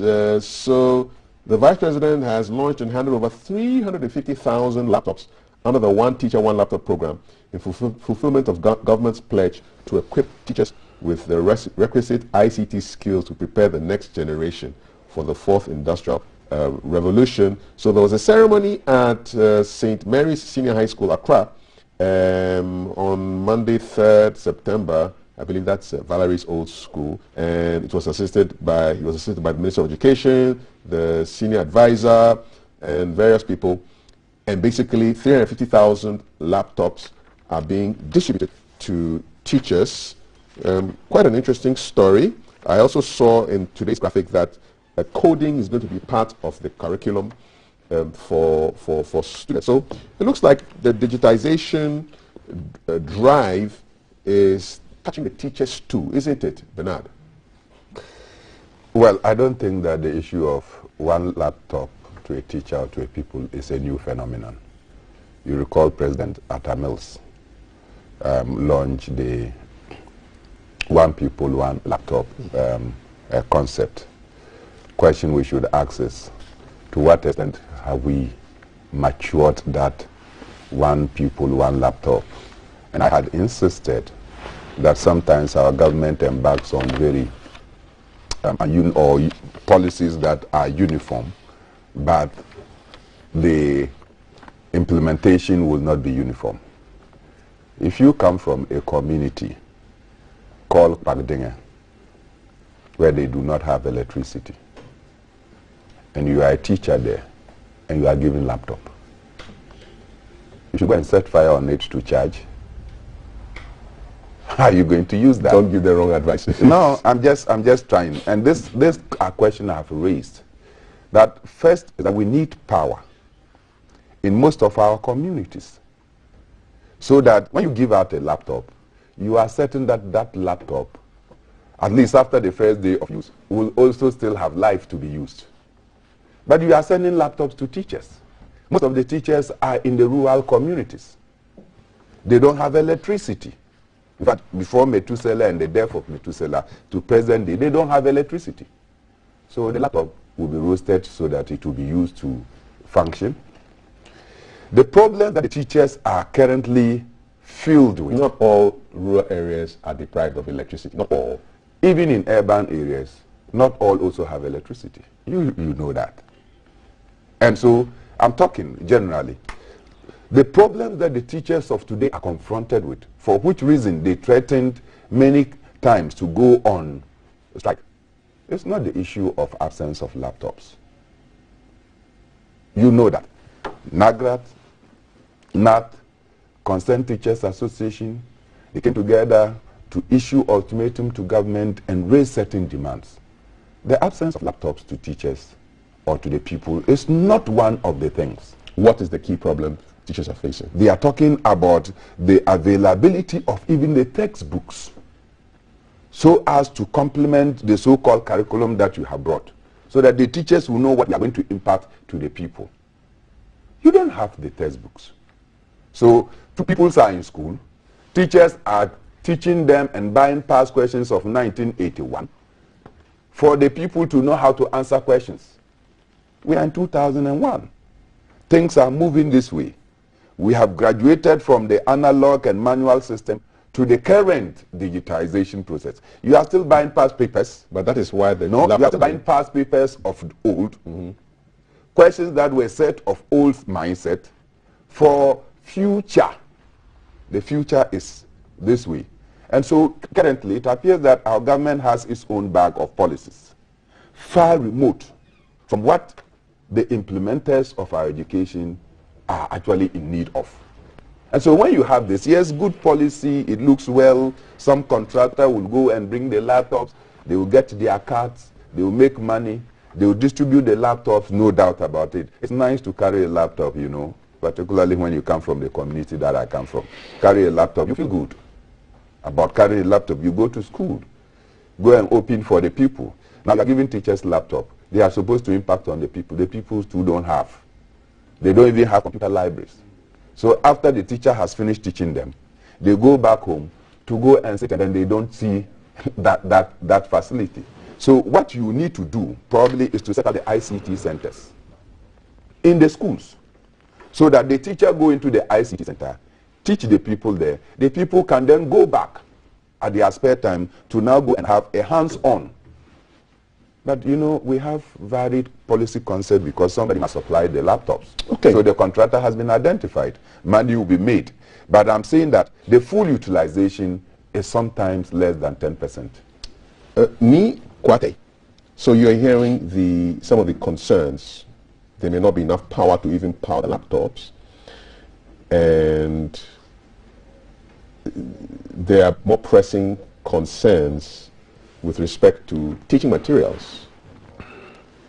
Ghana is leaping ahead of itself, if I can summarize what Bernard said. How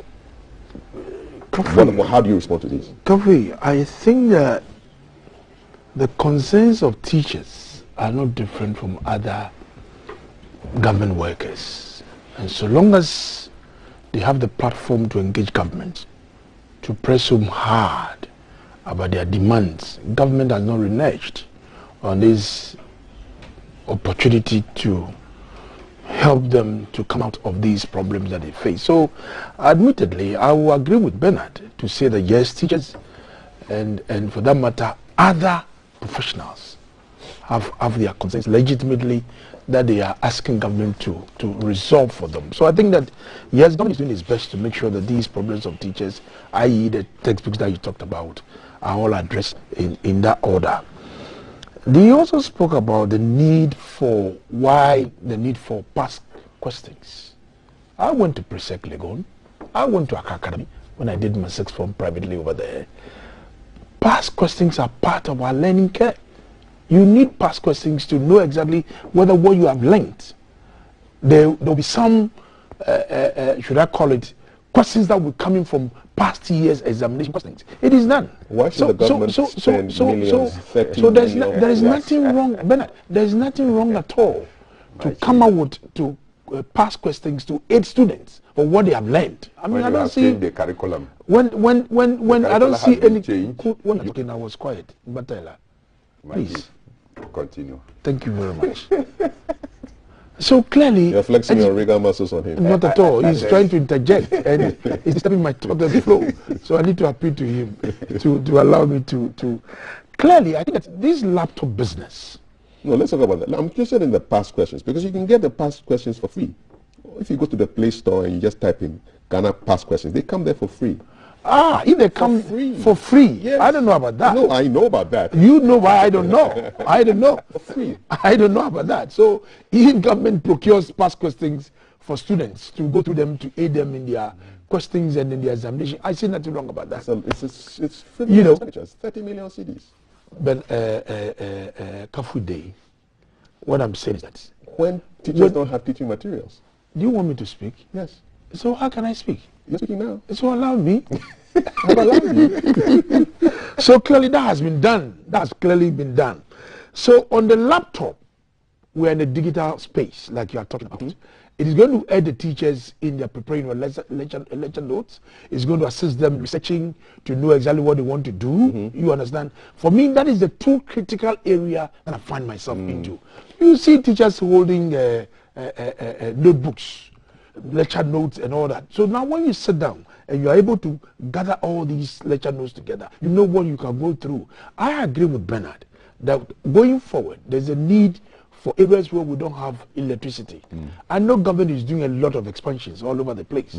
If it hasn't got into the place, that does not mean that we shouldn't give our teachers the laptops that they think of. Okay. You understand? All right. So clearly, it's a process that government is doing to aid our teachers as part of the teaching aids to assist them in the teaching in our classrooms for our children. How about then pay the teachers better so they can buy their own laptops if they want to? It is a noble suggestion. But if government want to buy for it, why not? There are some teachers who have managed to buy their laptops. So when I was a member of parliament in my first term, teachers won the Metro Best Teacher Awards. I had about 10 or 12 teachers in my constituency who had an award. I promised them, I gave them all laptops. All right. During my first term from 2013 to 2016. So if government has come out and said, look, we are in a technological age, and for that matter, something that we think can aid teaching and learning, I see nothing wrong about it. But areas where the have not reached, like Bernard said, after you've used it, you need to charge it. So what do you do? So that is what we need to do to make sure we expand this electricity. We have one more issue we'll tackle before we wrap up the headlines, but WhatsApp number is 055-556-1034. Isaac Ansong says, hashtag fix the country. Students are the future of the country. They need the computers more than the teachers. Some schools don't even have computer labs. 055-556-1034. Is a laptop a way of making teachers millionaires? Good morning, Daniel Eduji from Media, being very, very tongue-in-cheek this morning. With what Bernard said about electricity, isn't it easy to get meters here at the Nsawam office, and I believe elsewhere too? So thank you for that. One more, please. The laptops aren't for free, but rather teachers are paying 30% of the cost. Let us emphasize on that. Good morning, and this is from Edward Mauli, Motion. I want to know when they'll start disbursement of the laptops to the various schools. Giving laptops to teachers isn't the best, but rather giving the schools computer labs is the way to go. And finally, Esther in Dansuma says, please, is Bernard saying teachers in the supposed areas without electricity do not use mobile phones? How do they charge these phones? Please, applaud when it's good. Let's try and be more objective in our contributions. Thank you, says Esther from Dansuman. So, well, thank you so much. The assumption is that they use mobile phones. Yes, so we are making another assumption. Okay, so last one. I think laptops should be put into the computer labs. And this is coming from somebody who doesn't give us. Please give us your names. We'd like to see who you are, right? Good. Last topic before we jump into our next conversation. Speaker has ruled, I cannot declare Assin North seat vacant. Today's Daily Graphic, page 42. The Right Honourable Sumana Bagbin says he cannot declare the Asin North parliamentary seat vacant because the matter is currently extracted for appeal in court. So he made this known in a letter to the Registrar of the High Court. His reasons is that prior to receipt of the court process, he received copies of an appeal against the judgment of the Cape Coast High Court and application of stay of execution of the said judgment from lawyers of Mr. Kwesen. He cannot basically, he's not clothed with the legal basis to make a pronouncement on the matter and thus cannot declare the occurrence of a vacancy in the House pursuant to the standing orders of the House. So the seat for now is occupied by the person who won the election in 2020. It's open and shut, isn't it? I mean, you were a former parliament. I am a bit alarmed of the position of the Right Honourable Speaker. I'm not a lawyer though. Okay. But you are a former MP. Yes, I'm a former MP. A determination has been made by a court of competent jurisdiction that the election that was conducted in Asin North is null and void. And for that matter, the Electoral Commission to start the process for another by-election at the place. An appeal has been made. It is only the Electoral Commission who can declare a by-election to be conducted. Good. But because they have started the process of an appeal, right, so it makes the hands of the Electoral Commission so tight. But the judgment of the High Court still holds that don't go around and call yourself a member of Parliament because the process of your election is not right. So you don't agree with the Speaker? So I don't agree with the Speaker. Simple as I don't agree with the Speaker at all. Bernard, you're not a lawyer. Speaker? You're not a lawyer too, but you were a former chairman of the PNC. What is happening to my people? Which people? Please, don't get sidetracked by your chief. No. Don't get sidetracked by your chief. The PNC people. Well, Alban Sumana Kingsford Babin is a seasoned lawyer. He is also a seasoned lawmaker. He's also a seasoned, if you call, minister who understands the nuances. Don't forget that prior to becoming a Speaker of Parliament, he was just the outgoing member of Parliament for the Nadoli-Keleo constituency under the ticket of the National Democratic Congress. Today, his party member is supposed to be out of Parliament on the basis that the elections that saw him elected. He's no longer a member of NDC when he's a Speaker, is he? I'm saying that don't forget he was. Okay, good. Who say he's no more a member? Which constitution say that as a Speaker of Parliament you don't belong to a political party? So he's still an NDC member? But Mike Okwe was MPP. And we know how speakership in this country is elected on the basis of your affiliation to a party. That is how you are elected. Even in the case of Joyce Bamfo Adu, who was a judge, even that we credit her to the NDC because Atamos appointed her. So do you agree with the Speaker Alban? It is a dicey issue because I would think that once the court has made a determination, you will have to give legitimacy to the court's position. But if the Speaker has written back to the court, they say it's a house of records. The court or the judge will then have to probably now respond to the Speaker of Parliament to say that you are wrong. Okay. My judgment supersedes whatever decision you have taken in Parliament, and therefore let my orders be obeyed. Okay. So they should also write back. I don't think that the matter is closed. Okay. We're closing the matter right now, but I can't let you go. Briefly, this is just a 60-second comment. There appears to be some confusion in your party. I'm seeing so many headlines. Janet Nabila is suspended for misconduct and insubordination. PNC suspends General Secretary for gross misconduct. Chaos erupts at PNC press conference over General Secretary's suspension. Elected PNC officials drag General Secretary to disciplinary committee. Stormy waters in the PNC. What's going on? Briefly. I don't feel comfortable, but I hope that you remember Ira Ama Badu's song. Under the circumstances, I will urge you to play that song for me. Kom Namaye. You're going to be quiet. When it's PNC, you are Kunku. When it's MPP, you are loud.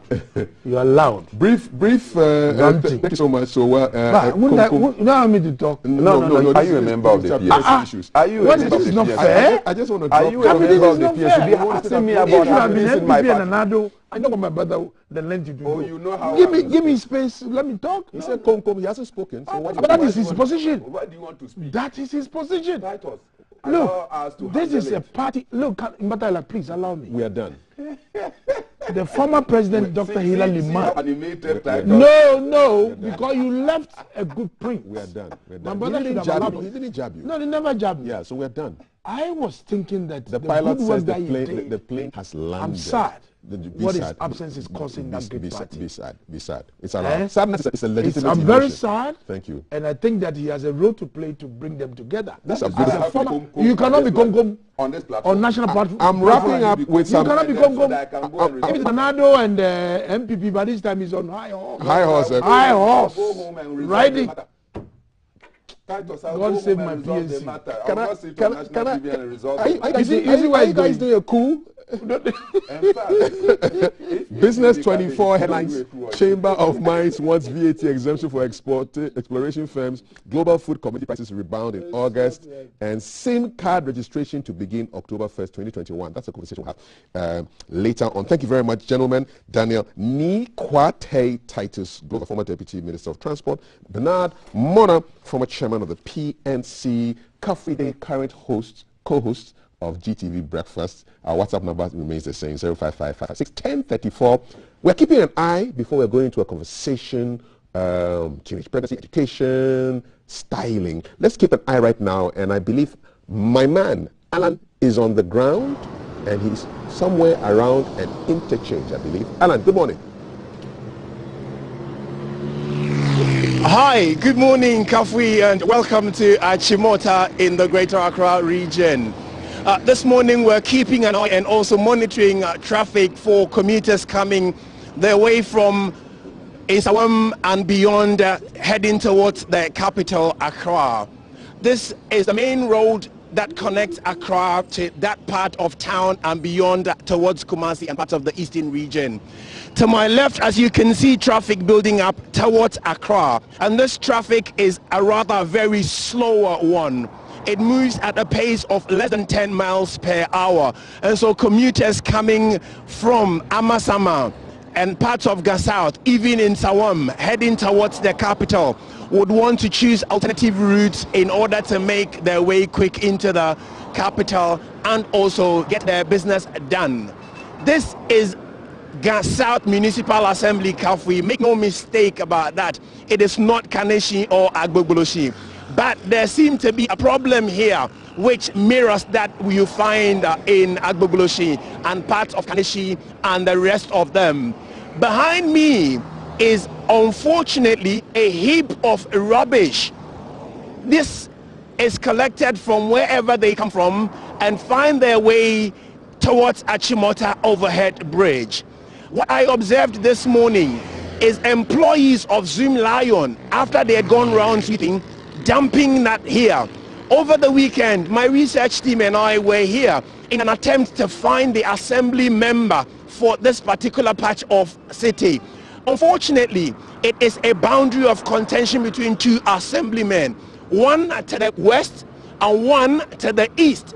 And the one towards the east, we're told, is the one directly responsible for this particular patch. The rubbish you can see behind me has not just popped up, it's been sitting there for time. Throughout the weekend, my research team and I were here to find out when it was going to be collected. It affects vendors and shop owners along the stretch of road towards Achimota and parts of Amasama.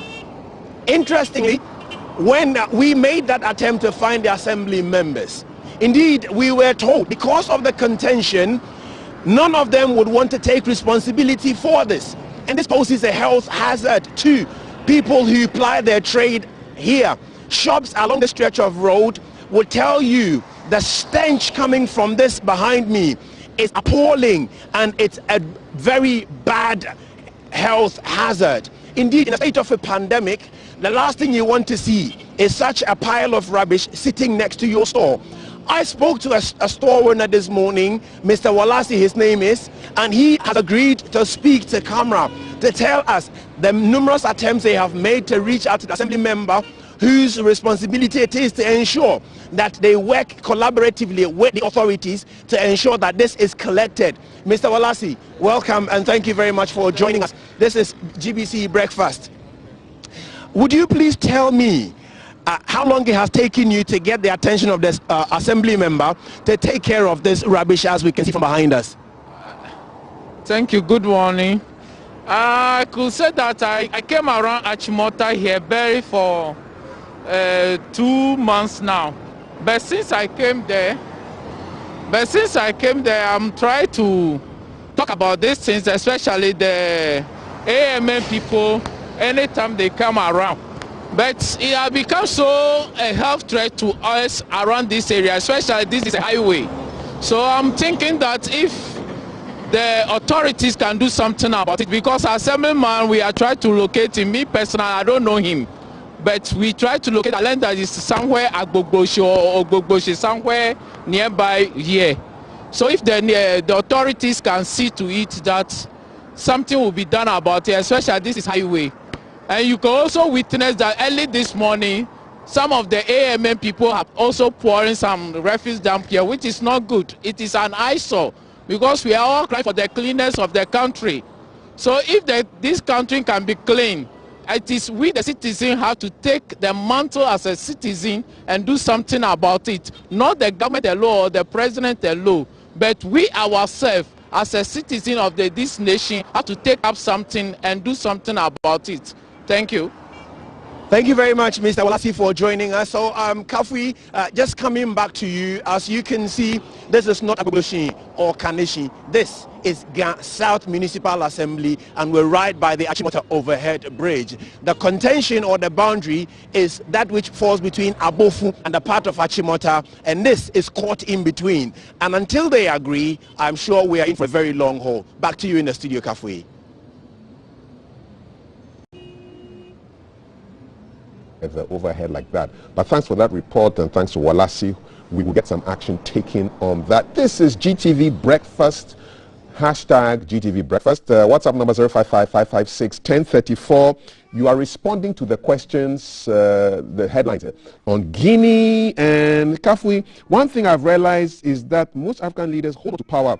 They come to their citizens in sheep clothing, but leaving power becomes a hurdle for them. Indeed, power, they say, really intoxicates. African leaders must wake up. We're in a new world altogether. From Kwame Asari, a.k.a. AG. What is happening in Guinea is a threat to democracy in West Africa. And we need to take our eyes, keep our eyes on that. So it's good to have you here. We have a very, very, very interesting conversation coming up, and it will be Thelma who will be in charge of that conversation. Just call it hashtag against all odds. If you heard a squeal in the background there, that's kind of a promo as to what is going to be happening on today's show. Okay, so you stay with us, and another of our trends that caught my eye was about the new iPhone 13 that is being launched.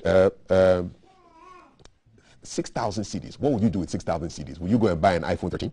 Or will you do all kinds of interesting things? I have a ton of messages I'll read when I come back here on what you would do with 6,000 CDs. Now we're going to Circle because another of my colleagues is standing by. Good morning. Welcome. What's going on in Circle?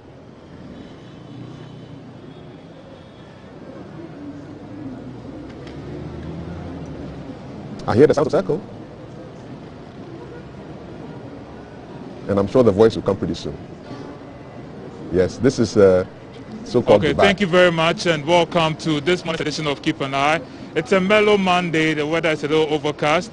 And this morning on Keep an Eye, we're here to highlight and monitor a few situations happening at the Kwame Nkrumah interchange. We all remember perennially this area used to be a place which was flood prone. And there have been a number of solutions to mitigate the effects of the water. So you realize that behind me, you see at the traffic island, you realize the number of gutters they have fixed around the avenue. So you realize that when the water gets here, it's easy for the water to go into the gutters and quickly go away to avoid any flooding situation. And so at this point, this is what some of the things they've taken to mitigate the flood situation in this area. You also notice that on the avenue, there are some people who have taken to sleeping over here. I understand they come here as early as 10 p.m.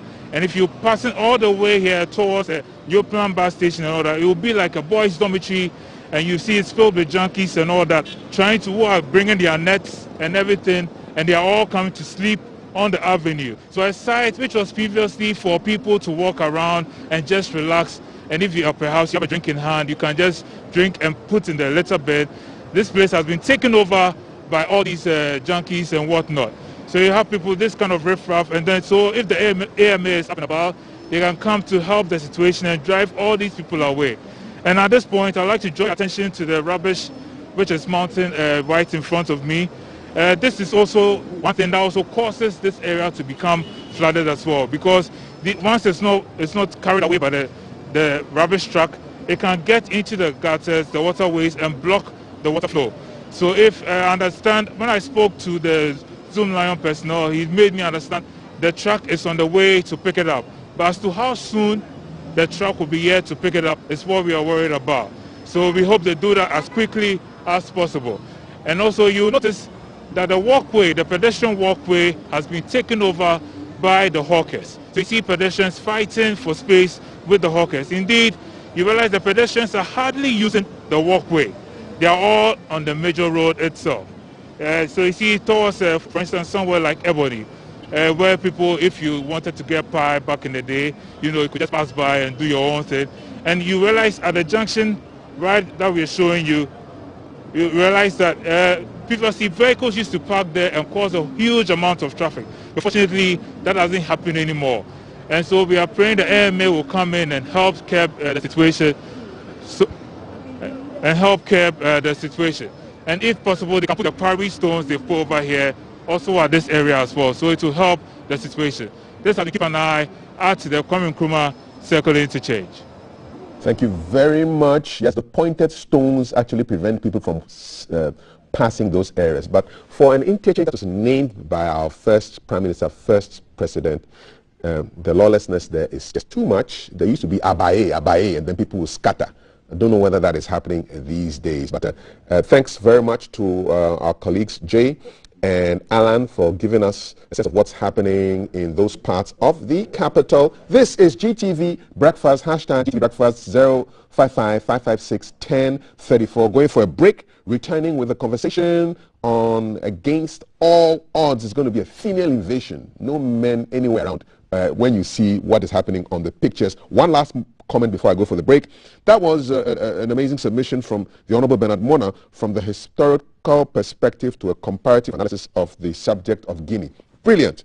ECOWAS and UN indeed must be for the people and not always in defense of governments. That's from Philip Semaha in Asekrom. You're watching hashtag GTV Breakfast, back with the conversation Against All Odds. Don't go anywhere.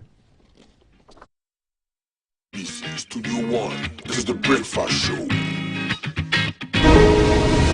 Coming live from the capital, this is the Breakfast Show.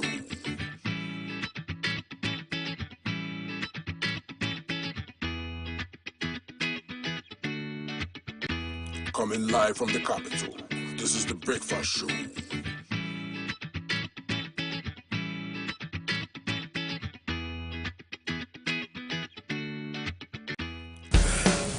Are you ready? It's heat hot and we are serving you breakfast. A la carte. It's a brand new packaged breakfast served on GTV, our style, keeping you on track and updated on news, making the headlines, how to navigate traffic, what's up with the weather, your health check, getting you up to speed on lifestyle, sports, word of showbiz, what's hot and what's not. It's our date in the morning just for you, with the team you can trust. It's breakfast weekdays at 6 a.m. Don't be late. Yeah.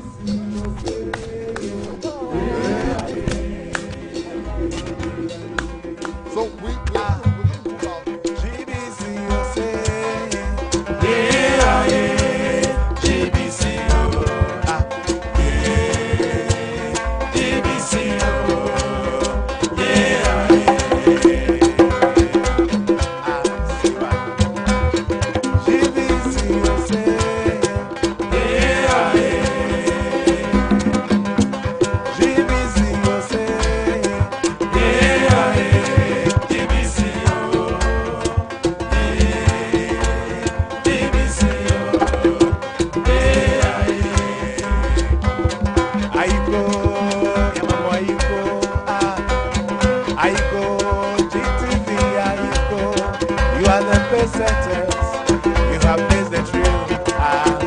Ayiko, GTV, Ayiko, Pape, Ayiko, GBC, Ayiko, Yoko BMN, Ayiko, GBC, Ayiko.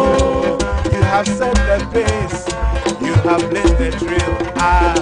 Ayiko, GBC, Ayiko, Vampire Quack, Ayiko, GBC, Ayiko, Yoko BMN, Ayiko, GBC, Ayiko. You have set the pace, you have blazed the trail. Ayiko, GBC, Ayiko, GBC, you say, yeah, GBC, you say, yeah, GBC, GBC, yeah. You have set the pace, you have blazed the trail. Sua.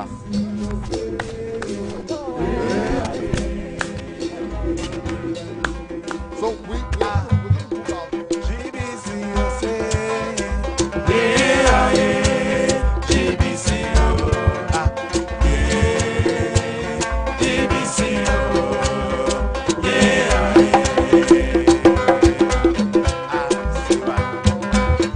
GBC, you say, yeah, GBC, you say, yeah,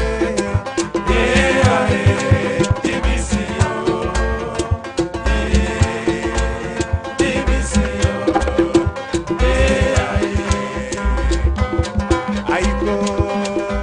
Coming live from the capital. This is the Breakfast Show.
And say to yourself, I will pick myself up and walk again. Many have stories to tell, but 17-year-old teenage mother Rita Awuni has inspired many since it was captured by Ghanaian photographer Senye Jom Adadevo. We've come to know that the 17-year-old came to Accra from northern Ghana with her mother in search of a more promising future for their life in the national capital, Accra. But they ended up as squatters and they lived rough on the streets. Unfortunately, we're told that her mother passed away and Rita also became pregnant. We're told that she lives on the streets with the baby, particularly around the Art Center area. But against the odds, she told Senye that she has not given up. Senye Jom Adadevo joins us now on Zoom, and that's the picture that she captured that stole many hearts from last week. The teenage mother in your shot with a baby strapped to her back in her school uniform, and she's out there trying to get an education. So that shot inspired many, and we are told that Rita and her baby are in the same school. So Senye is going to join us now on Zoom to tell us the story. I mean, I know, Senyo, are you with us?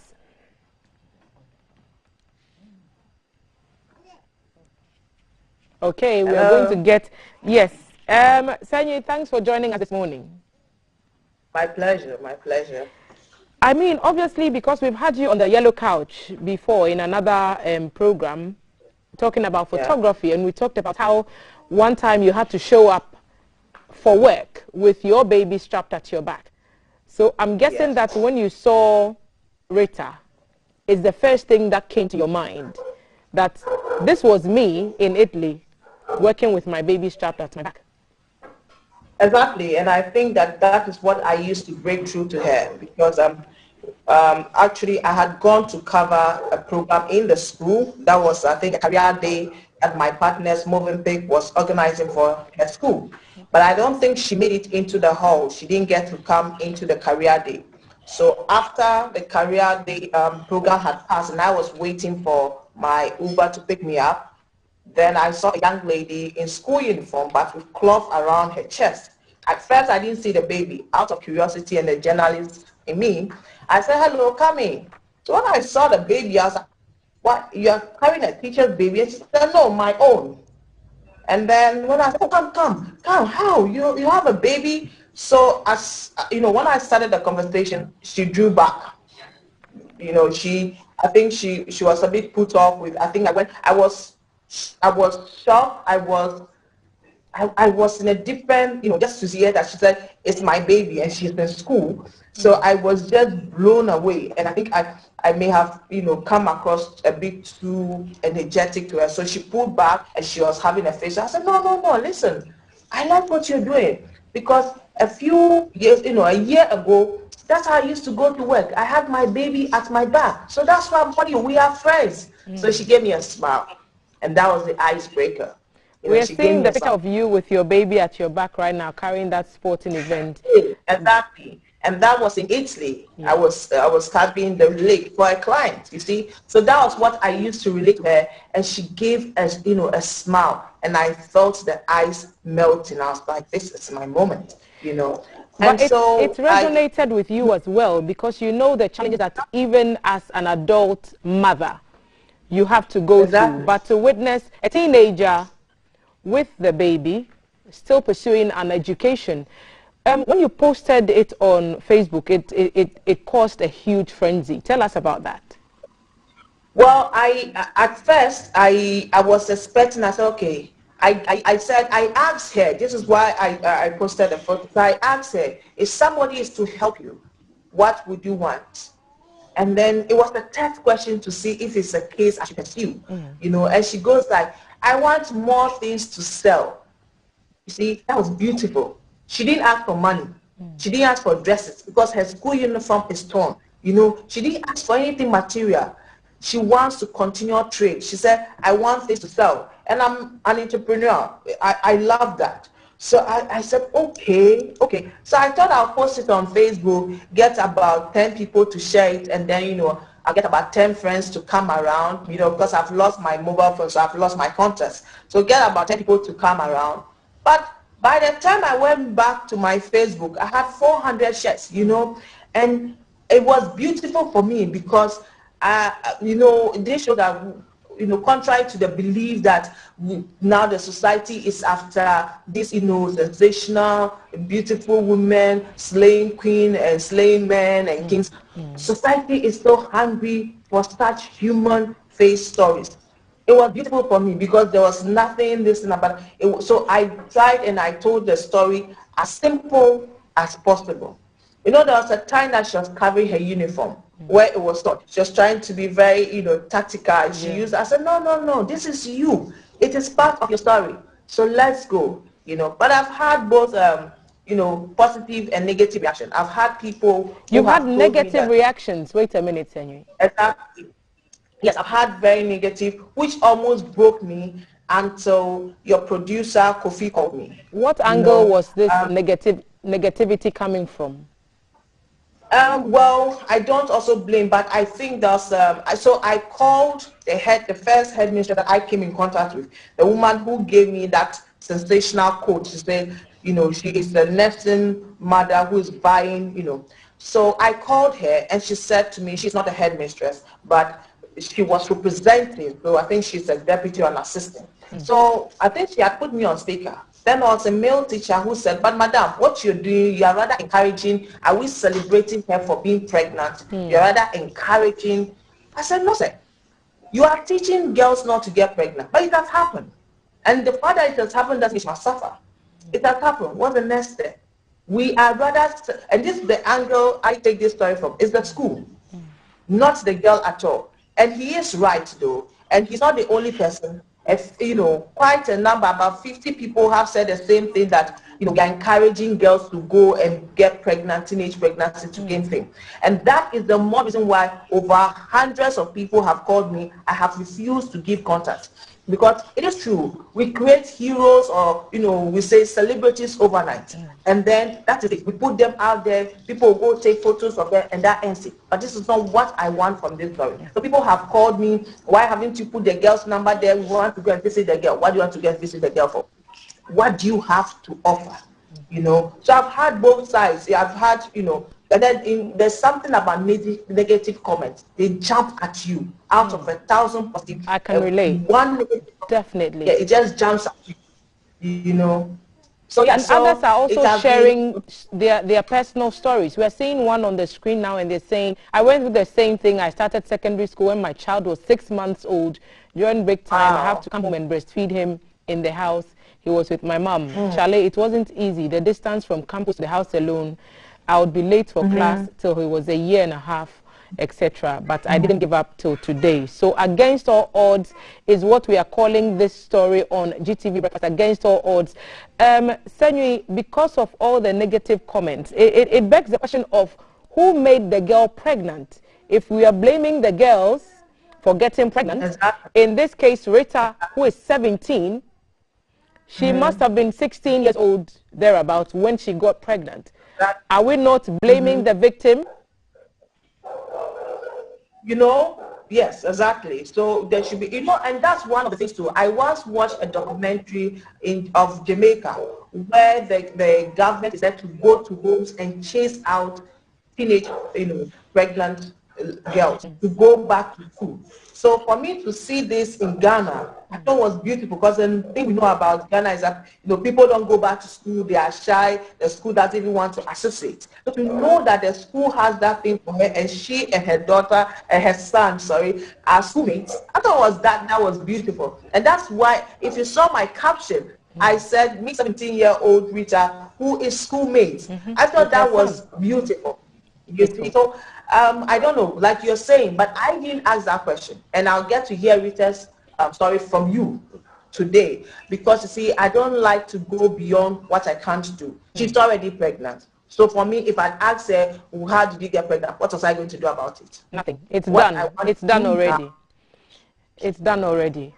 I can so understand where you came from. But thank you for bringing this matter to our notice, because we are getting a lot of numbers coming from even outside Accra, in other regions of the country, of young girls who have gotten themselves pregnant, or who have become pregnant. They did not get themselves pregnant, who have become pregnant.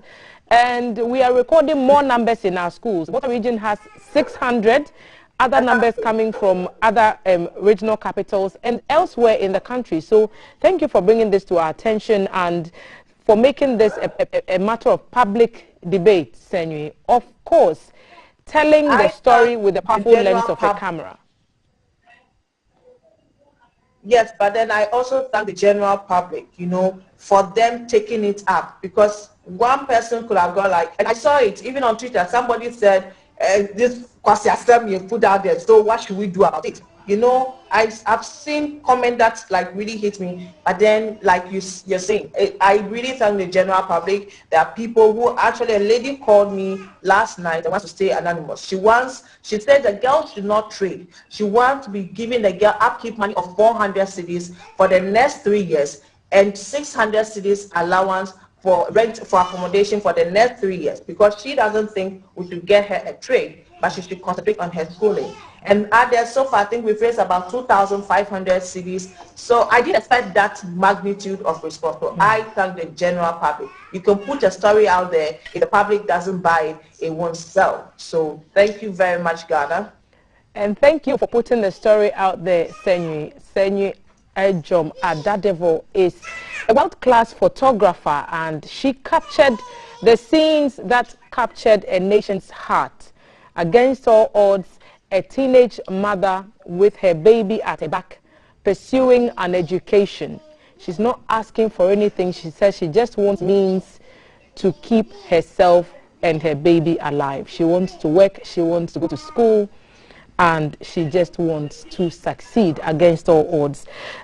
We are told in the story that the lady in question is a student, and she's a student of Independence Avenue 2 cluster of schools in the heart of the capital. So if you know Accra, it's very close to the approach to Kingsway, very close to the central business district, and very near Ghana Law School, I've been told. So a lot of you who are old students of that place, you will be interested in hearing the next part of this conversation, because the headmistress of that school is with us in the studio, and she and her teachers are the team that have made it possible for Rita to remain in school with the boy so that they can make sure she gets an education.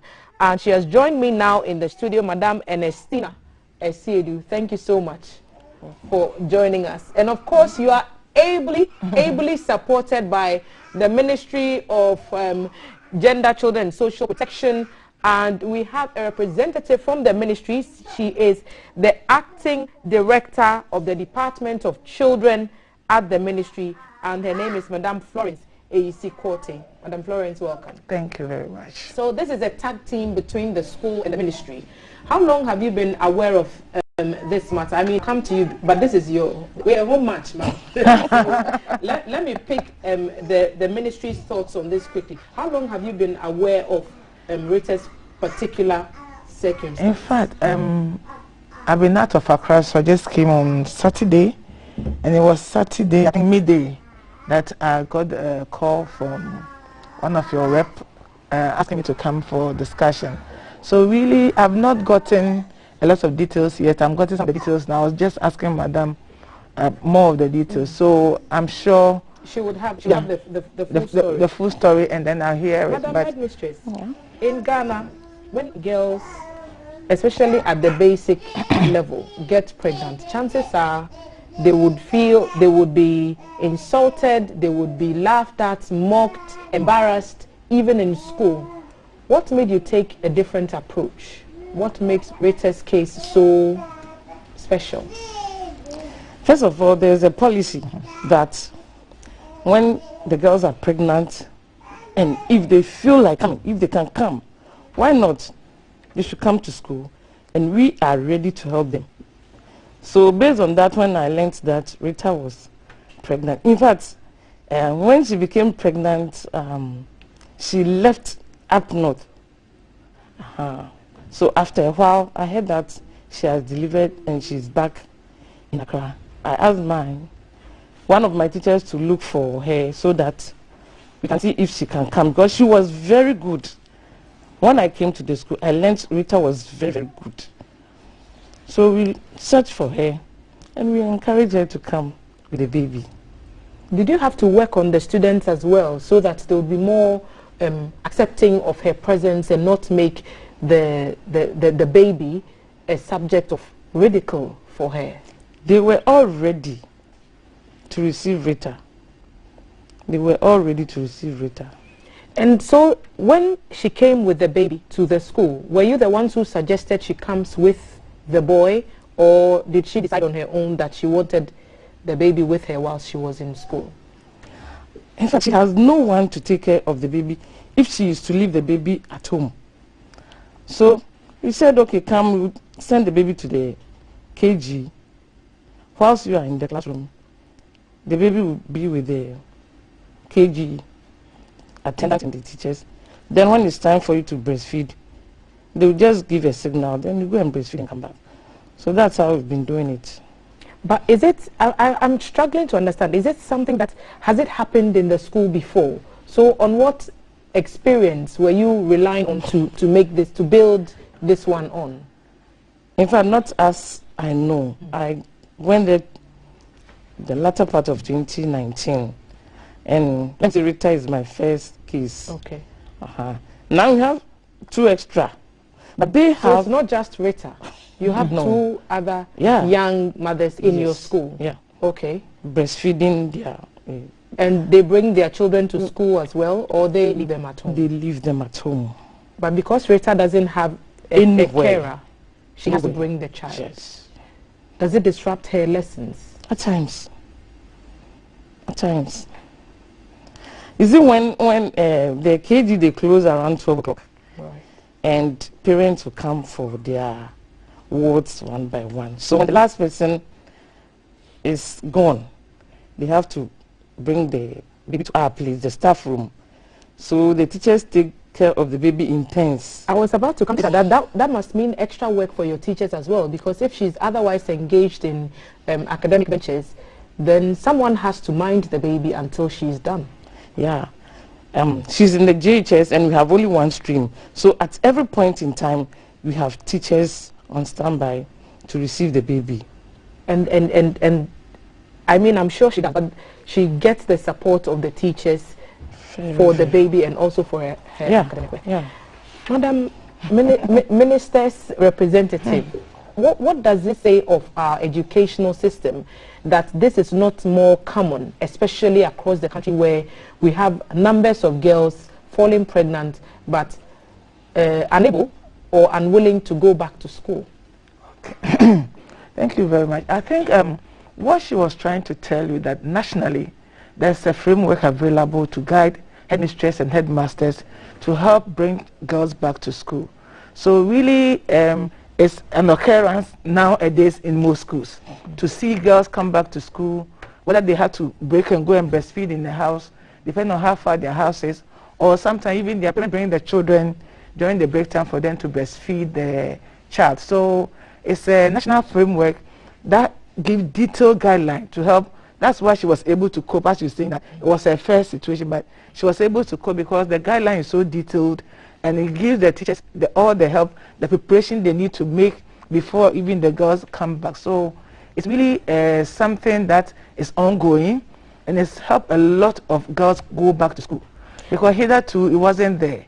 And so since the introduction of the policy, we've seen a lot of girls who go pregnant or who were made pregnant go back to school to complete their education. I would be interested to know if you have an idea of numbers and how successful the program has been, because most of the times we have laws on books, but the practice, the delivery of it has been found to be sometimes problematic. So I know last year more than 300 children benefited from that experience. I don't know about, that's the previous MS report, but I can find out for you, then later you can also post it on your Facebook page and things like that. It's given a lot, because there's no limit to how many girls can come back to school under that policy. So, and then also you even have now NGOs that have taken interest in, so they go around some schools and support girls to go back with some packages to be able to feed their children. NGOs like Plan International, World Vision, Comfort, for example, have been really supportive of this policy, helping schools that have challenges to ensure that they are able to assist. Because there are challenges, yes. and I would want us to speak about some of those challenges. What peculiar needs arise when you have a student who is a mother? How does it change the structure of the learning process in any way, if it does at all? Oh, I'm not sure it does. Once the child is the lady in question is ready to study and you have somebody taking care of the baby, there's no problem. Okay. But as Independence Avenue, you do have your own challenges, and you would want to put, you've told me about some of them. So if you can quickly just give us an idea of what they are and what kind of help you need, then we can continue to the next stage of this. Thank you very much. In fact, as I mentioned to you, Bank of Ghana, they are ready to help. So at the moment, there's nothing much. But I'll be glad if you can get a projector for the ICT. That's what's right. Okay. So we sent our cameras, and we know that our gender ministry would pardon us, because we've been having a chat about putting children on live television. But we did send our cameras to the school. We wanted to get into the minds of the system that had been put in place and how it was being executed more effectively. And we trusted my colleague Clara Mlano to come back with that story. So she went and she pursued that, and Clara joins us now to talk about her experiences from Independence Avenue Cluster of Schools. Clara, good morning. Thanks for joining us. Good morning, Thelma. Why, when you saw the post from on Facebook, was that what gingered you to send the cameras to the school? And what impressions did you make when you arrived? So actually, I didn't see any post on Facebook. My bosses just called me and narrated the whole story to me and asked me to go and pursue it at the school, and that was what I did. What impressions did you walk away with from everything you observed there?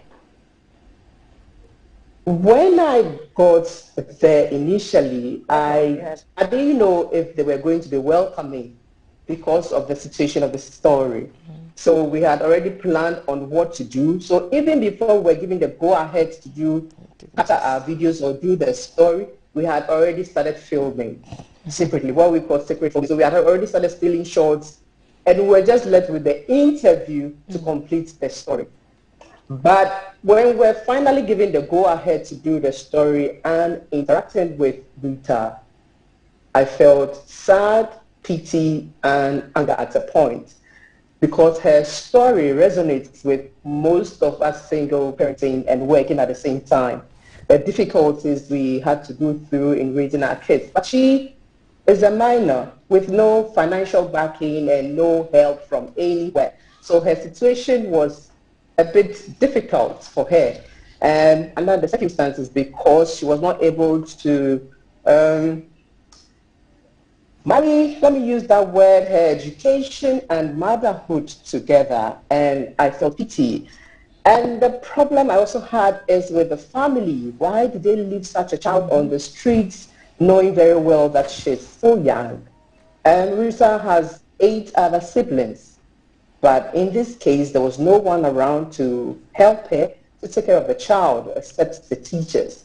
And the impression I got from the Metro Directorates was that they were leaving no one behind, and that they were getting everyone involved, whether you're pregnant, whether you have a child, whether you are disadvantaged or not, to go to school. And I think that was very encouraging. One other thing I discovered in the school was that we had other kids who have no guardians. So no guardian to take care of them, meaning they are fending for themselves. So a lot of the kids at a particular school are either squatters in Accra and are working on their own to pursue their education. Clara, what does it mean to you when people talk about teenage mothers bringing this upon themselves? So you have situations like this when people want to infer that we want to use this situation to glorify teenage mothers. What does that tell you when you hear comments from such quarters? It's sad. Why would we want to use this to glorify teenage mothers? In the first place, they didn't put themselves in that situation. There was someone behind it, and that is the man. Where is the man at this particular time? It becomes the burden of the woman, and in this particular case, the girl, to take up the challenge. So it is not as though we want to glorify teenage pregnancy. The kids of today are well exposed. They see things on TV we were not exposed to during our time. So we need to educate them more, not to fall prey to such situation. And then what we need to do is, well, they cannot abstain. So we advise them to use a condom to just not to let such thing happen anymore and then to put them in a bad situation. But I think the public should also help. Now, society is becoming more individualistic, where we don't get people to help, to offer support to other people. Our family system is not also helping anymore. Usually in the past, we had the extended family system helping others. So you wouldn't see things in the open as today, where people are on their own. So I think we need to do more with our social value system and then help each other. But I don't see why people should be negative thinking that we want to glorify teenage mother. What do we gain at the long run? Thank you, Clara. Your passions, your gloves, you're wearing your heart on your sleeves is what I should say. So your passion is very, very evident. Thank you for following up on that story and for joining us on the breakfast table. I'm sure it's your first breakfast with us, isn't it? Thanks for spending time with us. We'll get back to you another time after you've done another great piece of journalism like this one. Thank you so much, Clara. So, Madam Headmistress and Madam Acting Director, we've heard Clara's impressions from that encounter in the school. What comes to mind as you listen to her submission? Okay, I'll start with Madam Headmistress. She was in your school, yeah. So and you've heard what she had to say, the passion about holding people responsible and for putting a structure in place to integrate the girl. She said, leaving no one behind. Well, I don't know what the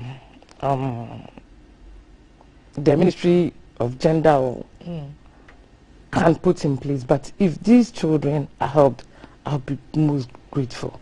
She's saying a lot of the children have no wards. Yeah. And so there's no one taking care of them. Yeah. How bad is it? Very bad. Very, very bad. So how does it translate into their daily lives? Is it that they come to school without uniforms, they are dirty, they don't have the appropriate, they don't have shoes, slippers, whatever? How does it present, the lack of attention that they don't have at home or they have at home? They are not dirty. They have uniforms because the government supplied them with uniforms. So everybody has a uniform. But it is where to put their head. Shelter. Food. At least we need somebody to welcome them when they come back from school. They don't even do any homework. Wow. Where are they going to sit to do the homework?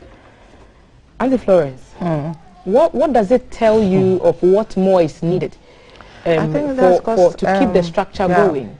I think we need to talk more with the school and see what program we can take together to ensure that there's some kind of support for such children, maybe at school.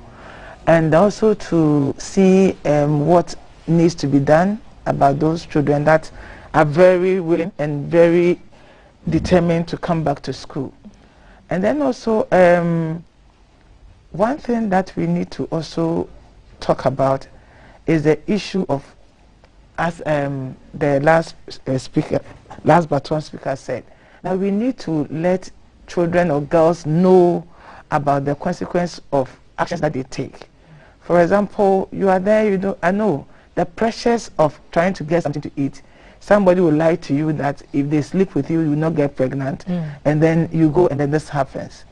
They need to know how to understand their body, what can happen, a detailed sexual education for them to understand, especially those children who we know in that school are not in homes and on their own, and the danger that they face. We need to give them all the information they need to protect themselves so that it doesn't happen, because day in and day out the pressures are increased, so that we'll be able to assist them make the better choice for themselves. So this is something that when we are talking about talking to children about their body and their sexual education, we all scream, we want to spoil them, but information is protection, because knowledge is what will decide what action you will take.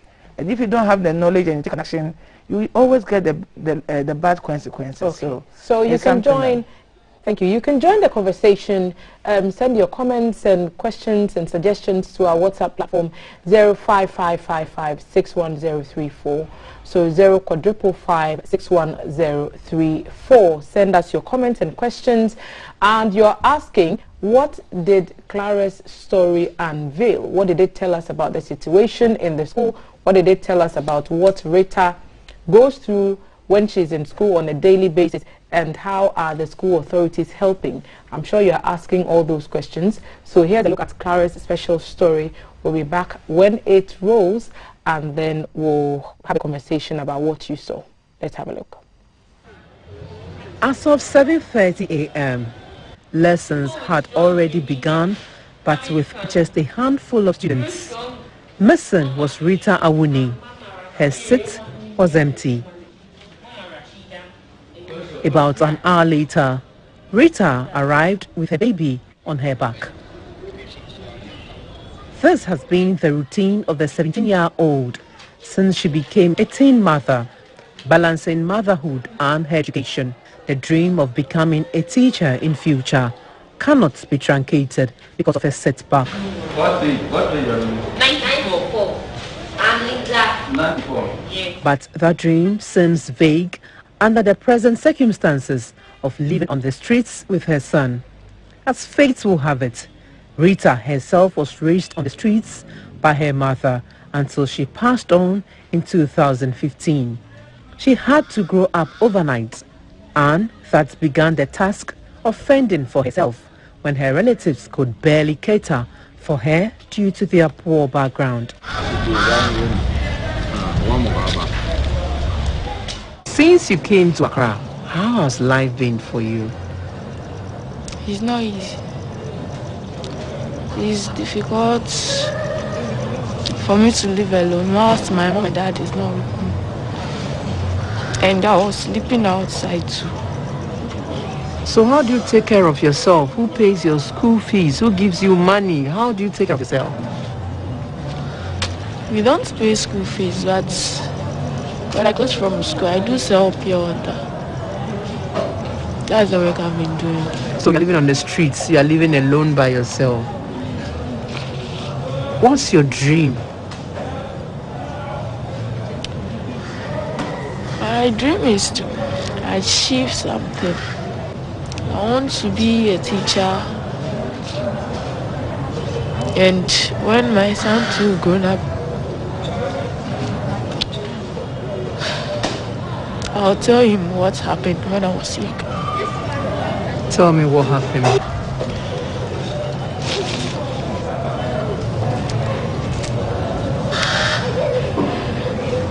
How did you become pregnant? When was that? When I got pregnant, it was 2020. You got pregnant in 2020? Yes. Was it during the COVID or after the COVID? So during the COVID when you were home? Yes. Alone? On 2019, where I live now, there is a woman who is selling kenke. And her sister children came to her place, and the woman called me to send the children to the market and go and buy Smirnoff.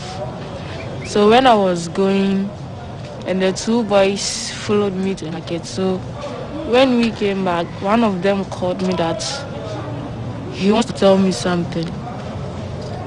And I said, okay. So they were inside eating. When they were done with everything, and he just came out and talked with me. And I told him that at this place I'm living alone. No mom, no dad. And he said that the next day I should come and see him, go to the parents' house. So the next day I went there, and me and the four of the brothers went to where their parents lives. So then, is he the one who got you pregnant? Yes. So when you got there, then what happened? When I got there, he told me. He told you what? That he likes me. He likes, and you accepted it? Yes, please. You accepted it. And then you guys had an affair and got pregnant.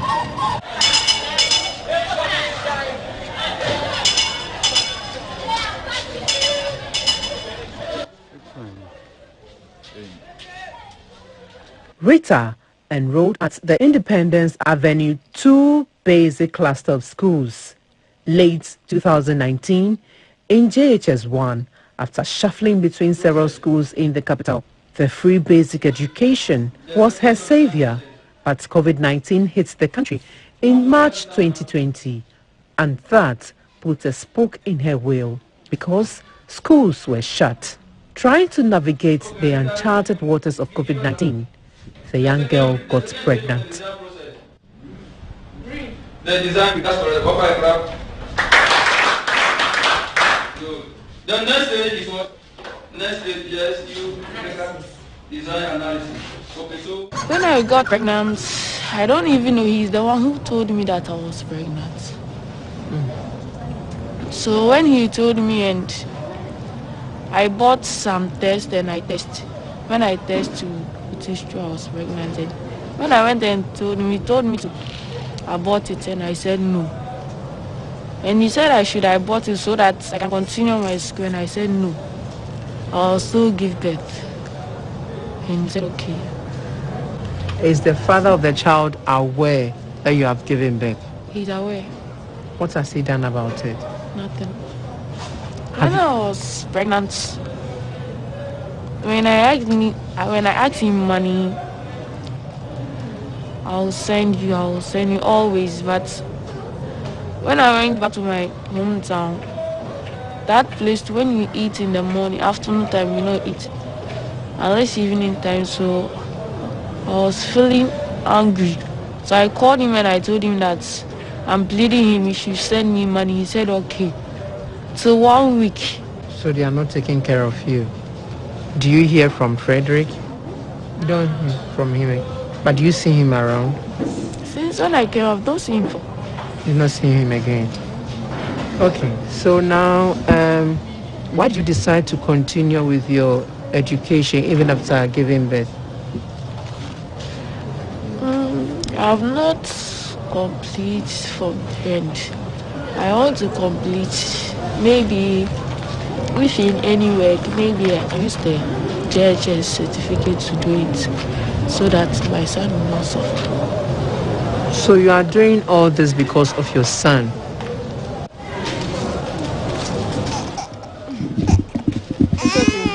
All right, where is it? This is last.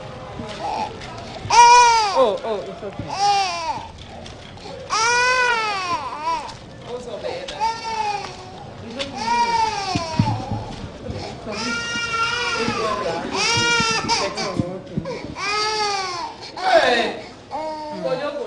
Since returning to the school to complete her JHS, teachers at the school have been very accommodating and offer child care support in all forms to lessen the burden on the teenage mother.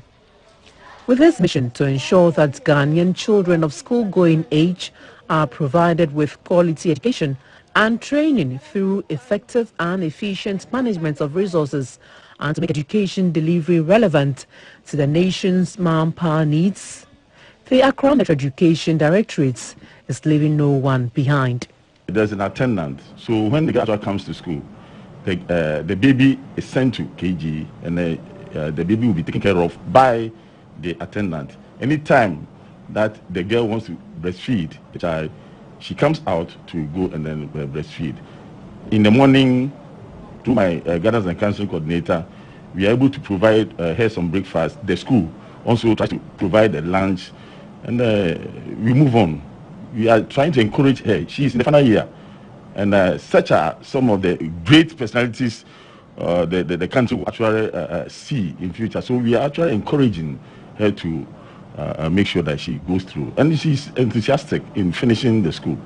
I have my security supervisors, I have my heads, I have my frontline officers who move out over there to actually encourage the girls to actually refrain from this girlfriend relationship and boyfriend relationship, so that they will be able to go through the education successfully and become important personalities in future. However, if any of them fouls, that should not deter him or her from attending school, because there are so many instances over there that you realize that they give it at early stage, but because the money to continue, they become prosperous personalities.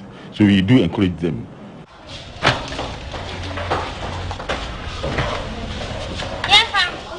Rita is in JHS 3 preparing for her BECE while her son is in KG at the same school. Here is where she calls home. Her hope and prayer is to break the cycle of living on the streets and raise her son in a decent home, not to also fall prey to the dangers of street life, a vicious cycle of abuse, crime, drugs and neglect. For GBC News, Clara Mlano reporting. So we've seen Clara's story when she took our cameras into the Independent Avenue cluster of schools. We are hearing what she's telling to Rita Awuni about experiences and what she has been through. And I just want to come into the studio now to pick your thoughts once again. Madam Florence, you've listened to Rita's story. What's your reaction? In fact, I will applaud the school and her for all the effort, because if the school, when they went looking for her, if she'd not been that determined to come, she would have stayed in the house and there's nothing they could have done. So really applaud her for the commitment she has for her own development, and also the school for the support that they are giving her. And when it comes to the social welfare system, and for persons who find themselves in such peculiar situations of parents not being alive and still children, she said she lost her mother in 2015. Yes. And so for someone like her, 2015 was 5-6 years ago, who has been on her own for that long. There are no systems in place beyond the family system. There's no solid welfare social system in Ghana to take care of some of these girls. So how do we prevent these things from happening again? As for preventing from happening, it will be difficult, but we have to reduce it. And I'm not sure, that's why I was telling her that I'll see Director of Social Welfare, because I'm sure maybe she's not in their system. There are a lot of programs that they do. As for shelters, there are not enough in the country. So it's difficult to place people in the shelters, but they have out of shelter programs that they do. They sometimes place them with people and support them with some form of shelter activities during and after birth. They follow them up and everything like that. So we have to get in touch with the district social welfare officer, as well as I'll also get in touch with the national director, and we'll follow up from there. We've seen where Rita lives, and it's very, very concerning to see a young woman, and she's not scary. the one. It's scary with a young boy at that place. It's really, that I just don't know what to say this morning. That's why I'm very quiet. So I'm thinking of what can be done in my head, not to this thing. So let me go to the office and then we'll follow up and see what will happen.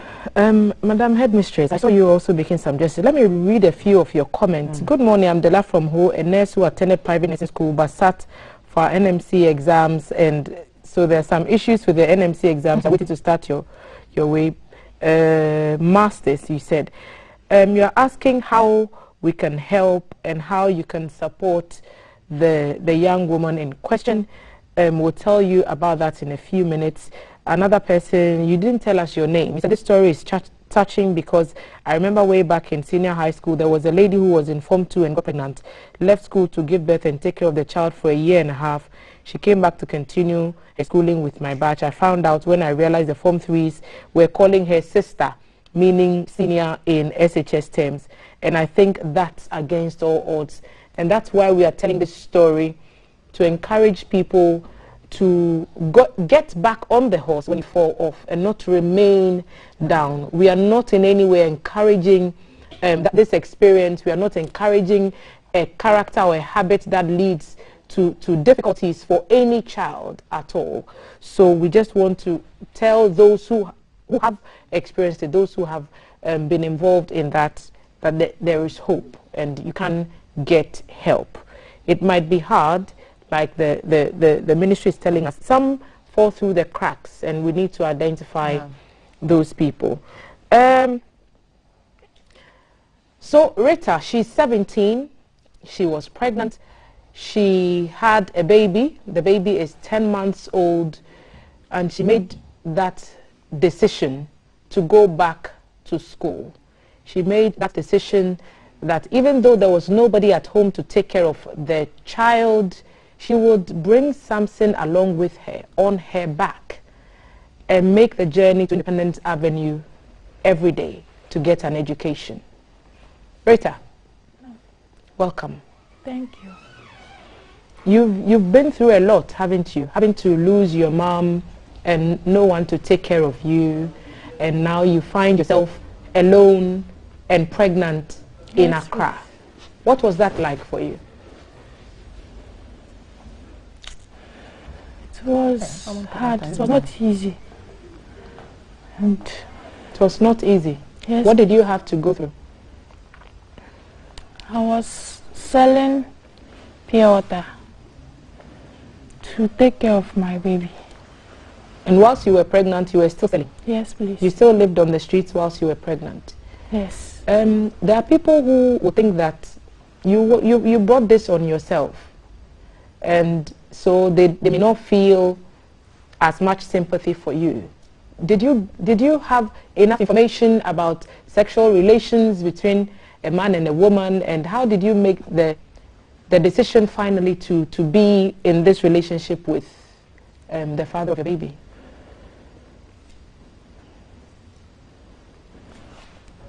It was hard for you, wasn't it? Yes. So he just convinced you that because you needed help, he could help you. Yes. And led you to believe that he liked you. Yes, please. And you accepted the relationship. Yes. And how long between when you accepted until you found out you were pregnant? In 2 months' time. 2 months. Okay. So you said in the story that even you didn't know you were pregnant.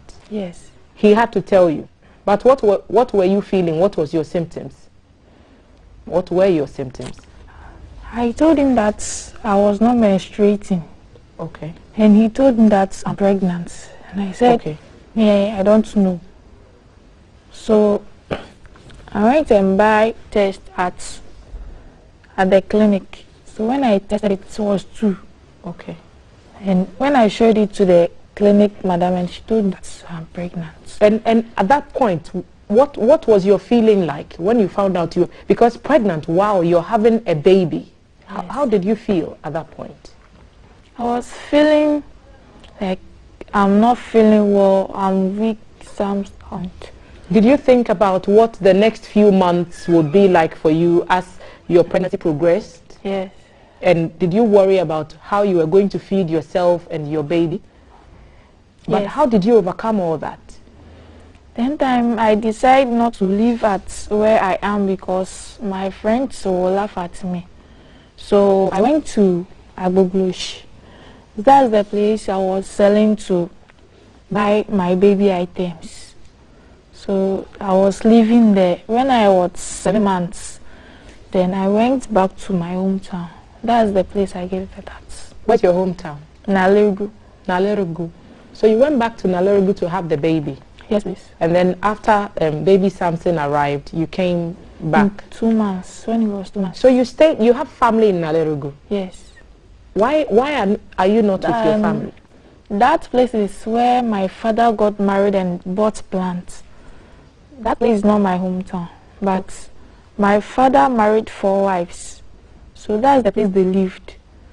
So me, I don't know my hometown as well, but since I've went there, that's the place, if someone asks me, I'll say it's my hometown. So when I went there, my father's first wife, she was the one living there. So when I went there, she is the one take care of me so I give birth. But my brother too brought her wife, so they leave me alone and take care of her. And so you were there 2 months later, you had the baby in Nalerugu, and you decided to come back to Accra. Why? If you had somebody there who was taking care of you, why would you didn't have someone? Yes. Your father's first wife, of his 4 wives, the first one, was taking care of you? Early morning when she wakes up, she will go to the farm. When she baths my brother's wife baby, then she will go to the farm. Unless evening time before she'll come. So you are left on your own with the little baby. Yes. And you had to look after a newborn by yourself. Yes.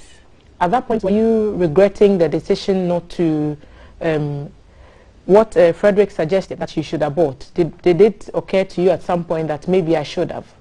No. No. You don't regret that decision to have the baby? Yes. So you decided to come back to Accra? Yes. How were you coping? Went back to selling pure water? At that place, if you sell, it doesn't go on. In Nalerugu? Yes. So you came to Accra and went back to selling pure water? Yes. And that's how you've been looking after yourself, yes, and the boy. And you're saying that Frederick is not supportive of your upkeep and his baby's upkeep? Yes, please. And what about his family? Does anyone in his family know you? Yes. They know that you have a child for their boy? Yes. How old is he? The baby's father? He's now maybe 22. Okay, so he's also young?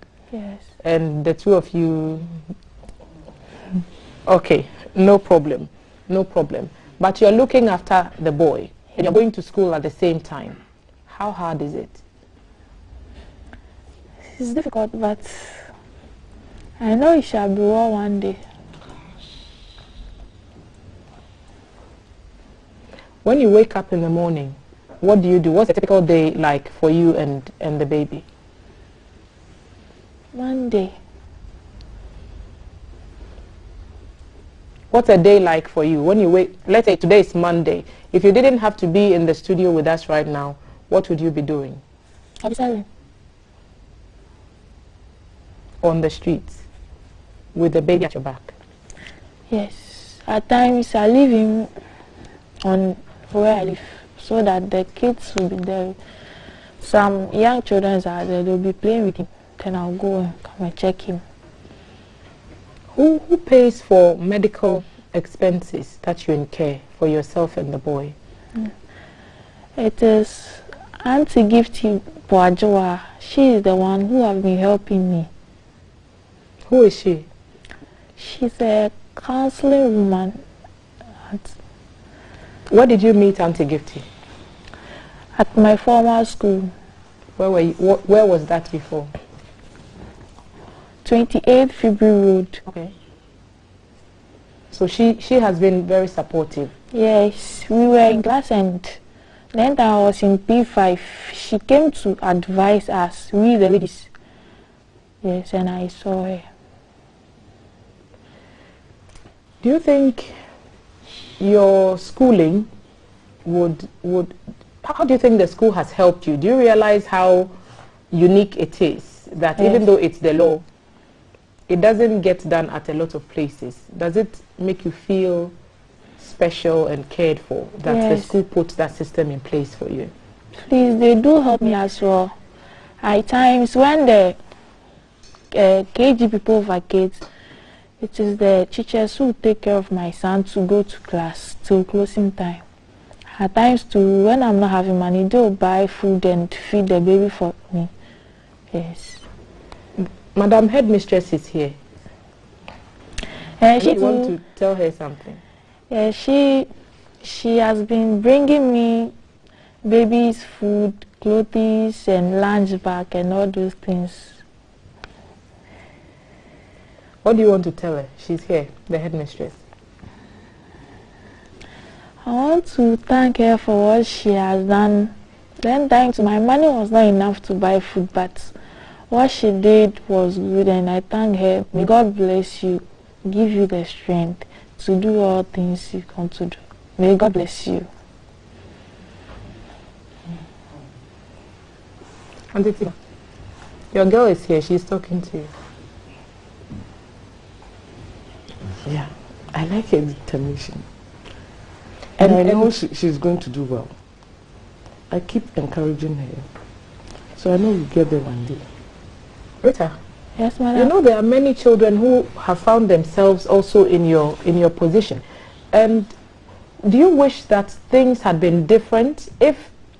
What did you miss? That, for example, now that your parents are not there, if the state had systems in place, if everything ran according to the dictates of the law, you would not have had to endure this by yourself. Yeah. So what do you wish was available so that for people like you who may not have a stable family life, they may fall back on to survive on the streets as you have? What I can tell them is, when you don't have mom and daddy, the life is difficult, but if you try, you can make it. And if the guys tell you that they like you, they cannot look after you till the end. That. Say that again. Say that again, Rita. When the guys tell you that they like you, they cannot do what you like for you till end of maybe the time you decide that you are done. So you close from school, yes, and then you pick up the boy and you go home to do what? Please, when I close, I still sell. You still sell? Yes, please. So sometimes you sell before school and you sell after school? Yes. And when night falls, what happens? We just lay our mat and sleep. You lay your mat and sleep. Where do you sleep? Veranda. Where? Where is this veranda? At Agric. Okay. And where do you keep your things, your personal items? Is there in front of the agriculture, at the back of the building, there is a canal there. That is the place I've been putting. And you things. sleep there with the baby? Yes, please. So this is around where you live, on the screen. Wow. Have you been attacked before? Is it like, what's the safety? Obviously it's out in the open, so this might seem like, look guys, this.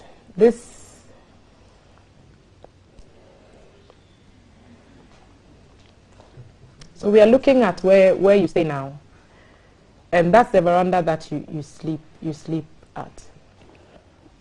You take your bath there, you get dressed there, you wake up in the morning there, and you come back there at night to sleep. Yes. Has someone told you that school where okay you cry, like stop and then go and find work more to look after the boy? When I decided to go back, though the people I was living with told me to stop and take care of my son, so that when he grows up, I'll take care of him for him to go to school. And I said no. I'll come and talk to my teachers and see if I can come back. Rita, yes, people are so proud of you. So many messages coming to you. So let me just read them. I'm called Kwame Viber. My advice to Rita is she should not give up at this time in life. She should keep that to herself, that everything happened for a reason. She should keep on schooling. Nothing good comes easy at all. Nice show ever. Keep it up. GTV Breakfast. Thank you, Kwame, for sending that message to us. I just can't hold my tears. Awuni, it is well. I also have same cases in my school and doing everything to support them with the help of my wife and some of my staff. That's from Edem in Liati. Thank you, Edem, for sending that message to us. This is a lot of crying emojis. I mean, the story you're discussing now about the young girl with the baby, life in this country is like hell. You didn't tell us your name, but those are your comments. Someone else is asking, Rita is a child, and as a child, she cannot consent to sex with an adult. Therefore, she was raped by the man, and he should be arrested for rape. Helen for Tema. Helen is calling for blood. Kakiskote from Kaswa Fanko. What are the big churches in this country doing? We need to come out to take the social responsibilities like others are doing. You've mentioned some names. What are we using the big donations in church for? And so many of you are calling for support for Rita and her son. Rita, if somebody wants to support you, what do you need? Madam, please, where I'll sleep. You need a place to stay. Yes, please. And you need to keep body and soul together. Yes. So you need to be able to care for yourself and care for the boy and be in school as you want. Yes. You say you want to be a teacher. Yes. We wish you well. And at this point, we'll just want to encourage every one of you watching us. This is a 17-year-old who was dealt a very raw card by circumstances beyond her control.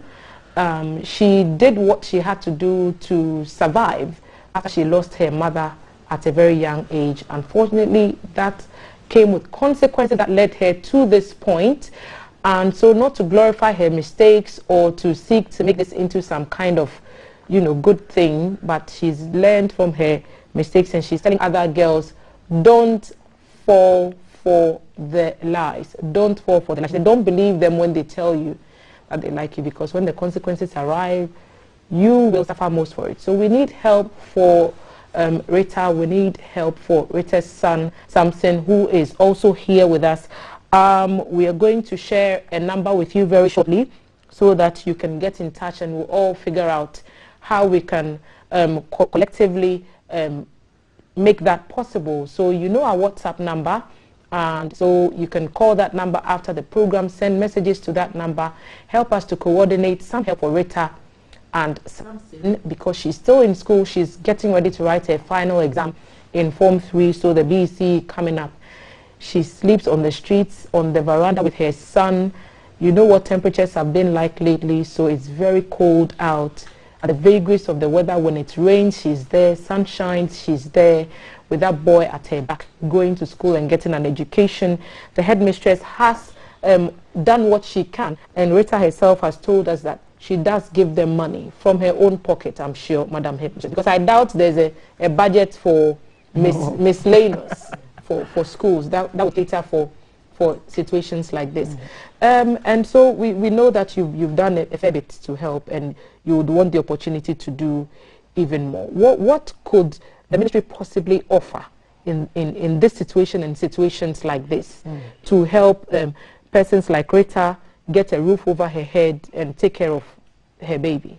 I think I mentioned that there are programs and activities that the social worker is normally supposed to do. So apart from where the shelter provision that is there, there's also the issue of family placement, foster care system that now they have. So that's why I'm saying that I need to get in touch with them, because they have different assistants depending on your situation.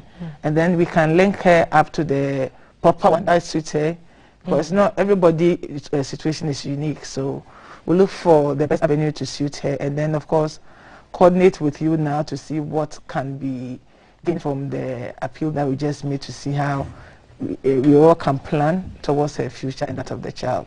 Okay. And as one of the viewers said, her case is a pure issue of defilement, because she's she was young. She's at age, yes. There's a message here. Yeah. This is Eddie Phoenix. I think this Frederick should be held responsible, at least financially, if not physically and mentally. That will lessen the burden on her. For him, and then make sure that because you are required to look after your child. It's not just alone who made the baby. So you have to go and look for the father and the family to ensure that you are doing well. And one thing that we also need to talk about, yes, a quick one, yes. Appeal that girls need support in such situations. So when they come back like that, the family shouldn't just leave them to go like that on their own. I mean, a little effort should have gone in to help her. I think she was feeling negated. That's why she felt that she could do that. Yes. So we should try and support them no matter what the circumstances are. Okay, let me just reiterate again that we are rallying up support for Rita and her son.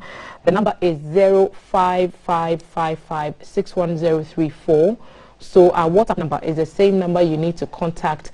We are ready and willing to come to you to pick up whatever support you need: baby food, baby clothes, clothes for Rita, food items, even if it's cash. We are ready to come to you, or you could come to us at GBC Kanda and drop those things off with us, and we'll forward them on to Rita. We'll definitely keep her within our sights, and we will try and get her all the support that you offer us, you partner with us to give to her. And I'll give 2 seconds, Madam Headmistress, your final comments before we go. Oh, I'll be glad if she gets shelter. That is what I need. In fact, on Saturday when I went to her place, I saw where she was sleeping. I said, God, have mercy on this lady. Right. Rita, what more do you want to tell us before we leave you? I'll say thank you for you people helping me, for inviting me here to talk to others to see me. May God bless you and bless all of them for helping me. Thank you. Thank you, Rita. And we are all so proud of you for going back to school despite the challenges. And we know that you will get the help that you deserve, because none of this is your fault. Nobody should coerce, convince, or get you into that position where you find yourself 16 and pregnant alone in the national capital, sleeping on the streets. That's unacceptable, and it's unacceptable that that person is a free man walking around. I'm trying to pick my words very carefully because we are on national television, but that should not be encouraged. We don't encourage it. We condemn it in no uncertain terms. So proud of Rita and her story. We hope that it has inspired you to make better decisions for yourself and your family. They are saying that families should take greater interest in some of these situations so that we do not see these things happen as often as we do. So this has been our segment. We've called it Against All Odds, and we are celebrating Rita and for taking that bold decision to go back to school with a baby at her back, and we just want to celebrate her for that choice. We are also grateful to the school and the ministry for the support that they've offered to Rita and her baby. Madam Florence Eisi-Korte, Acting Director of Children, Department of Children from the Ministry of Gender, Children and Social Protection, thank you so much for being on the show. Madam Headmistress, Madam Ernestina Isedu from the Independent Avenue 2 class of schools, thank you for the help that you continue to offer to Rita and persons like her in your school. Okay. We are grateful to you for keeping her together until this point. Thank you as well for expressing interest in supporting Rita and her son. Send those messages, send those details to us, 05555610034. Call us after the program and let's talk about how we can support this teenage mother with a dream to be a teacher. We should not let her down. There's another convo coming up. We'll be back to wrap up. Stay with us.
pace setters.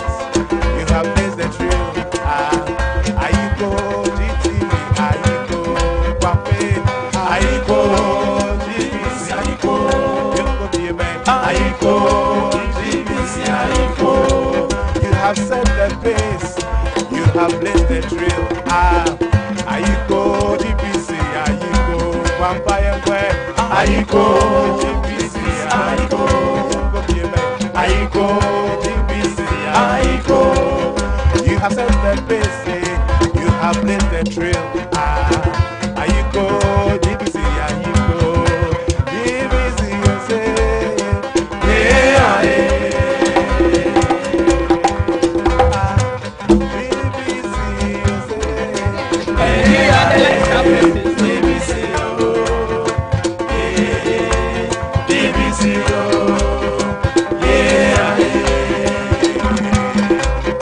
You have set the pace, you have blazed the trail. Let me can't deny your inspiration for the black nation.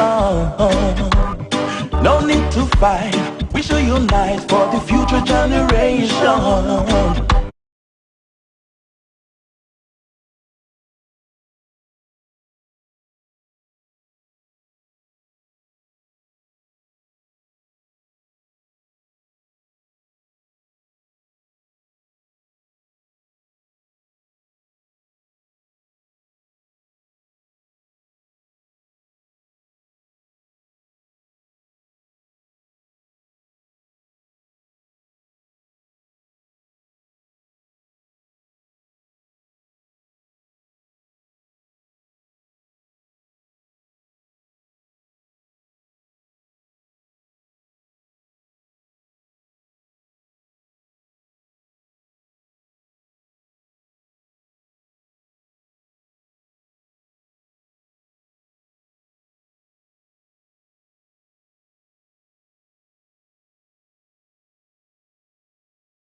pull in this one. All right. So you have that kind of option. Okay. So you're looking at, let's say, so this is a double Windsor knot.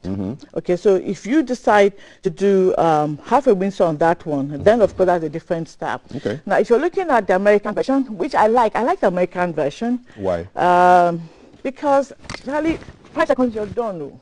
Those people are sharp people. Oh. They don't waste time. They don't waste time. British, you're like everything micromanaged. Not cry, you have to micromanage. I'm telling you. So this is a Yankee style. Yeah, sharp, you're done. Ooh, so quick. Sharp, you're done. Less than 10 seconds. Yeah. Boom.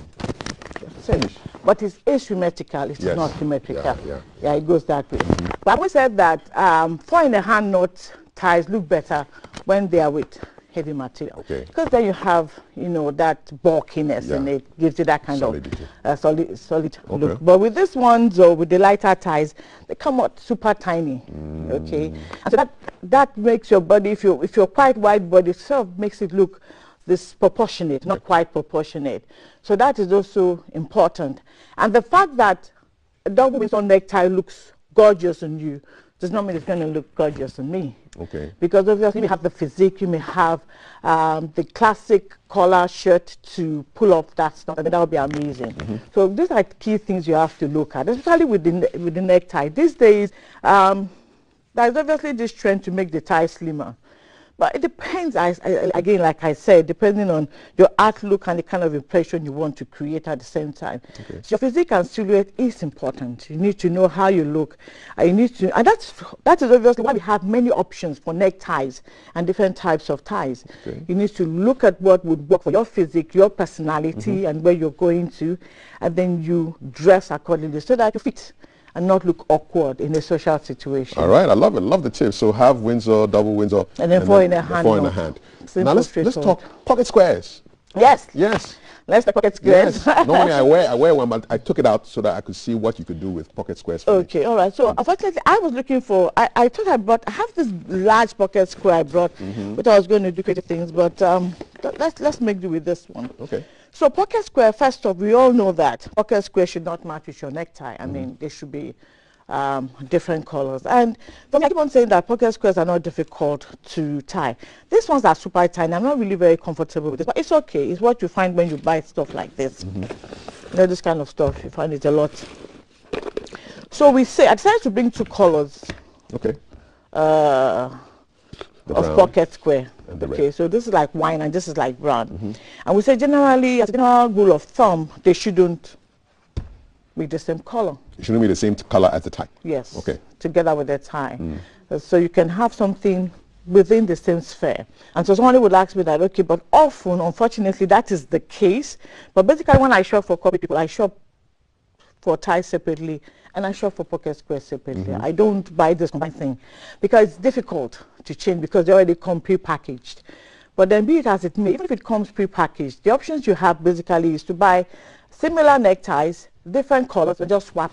Okay. Exactly. All right. So you're still in tune with fashion. Okay. So a pocket square should not be too difficult. You just pick it up simply like this.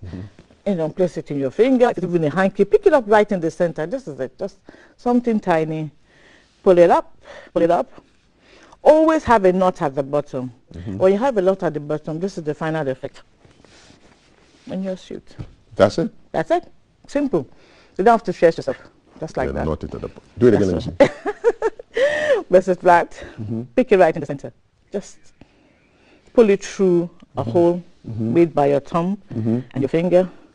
Obviously, if this pocket square were bigger to be fine, twist it. Just twist it. Twist it at the bottom. Fold it in so it can sit in the pocket without dropping. Okay. And there you have it. You have put it there. That's all. So that is one style. Okay. Another style. There are more styles? Oh, yeah. Let me see. Okay. Okay, another simple style. Oh, this is so simple. When I get out of corporate training, I just put the guys through. Just, pull it this way. Don't go too far. Okay. Just twist it at the bottom. So now it's that part. Okay, I so see. 2 sides. Yes, exactly. Bottom or the top. Thank you. Okay. And then you have it. Sometimes I like to do crazy things. For example, if the pocket square is small, and let's say I have wine polka dot and I have a plain wine, probably would like to combine it a little bit. Together? Yes. So it's like magic, man. Oh, yeah. Nice. That's it. Nice. Awesome. I also see like the straight line pocket. It's almost like just a thin strip. Absolutely, yes. So that's what.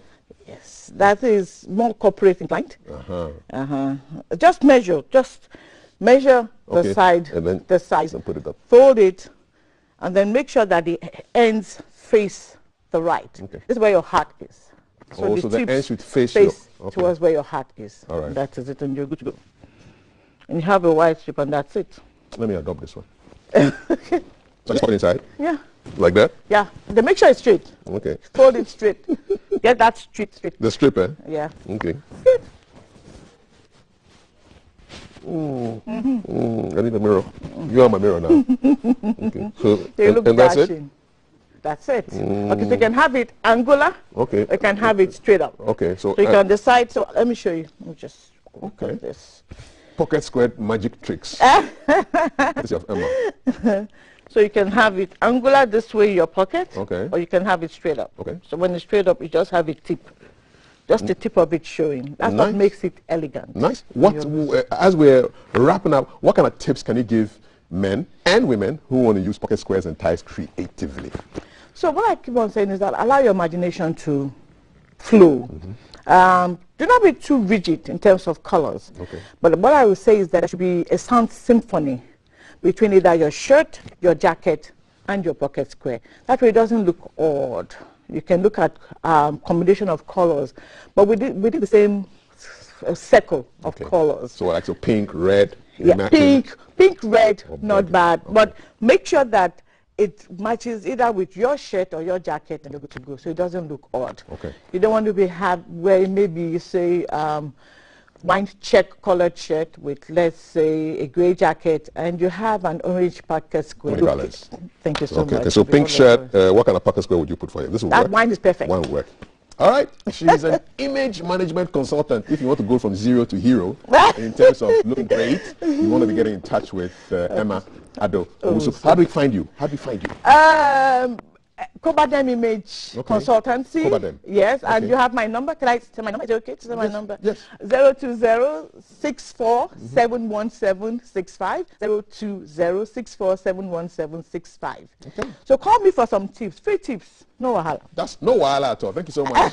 I've learned a lot. Thank you very much, Emma. Thank you for having me. Wish you a beautiful day. Same here. As beautiful, if not more beautiful than your pocket My pocket square. All right. This is #GTV Breakfast. And from styling tips, we're going to talk about music to wrap up today's show. 055-556-1034. Don't go anywhere. There's still more to come.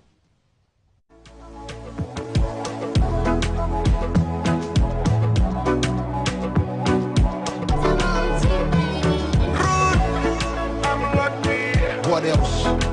You know what time it is.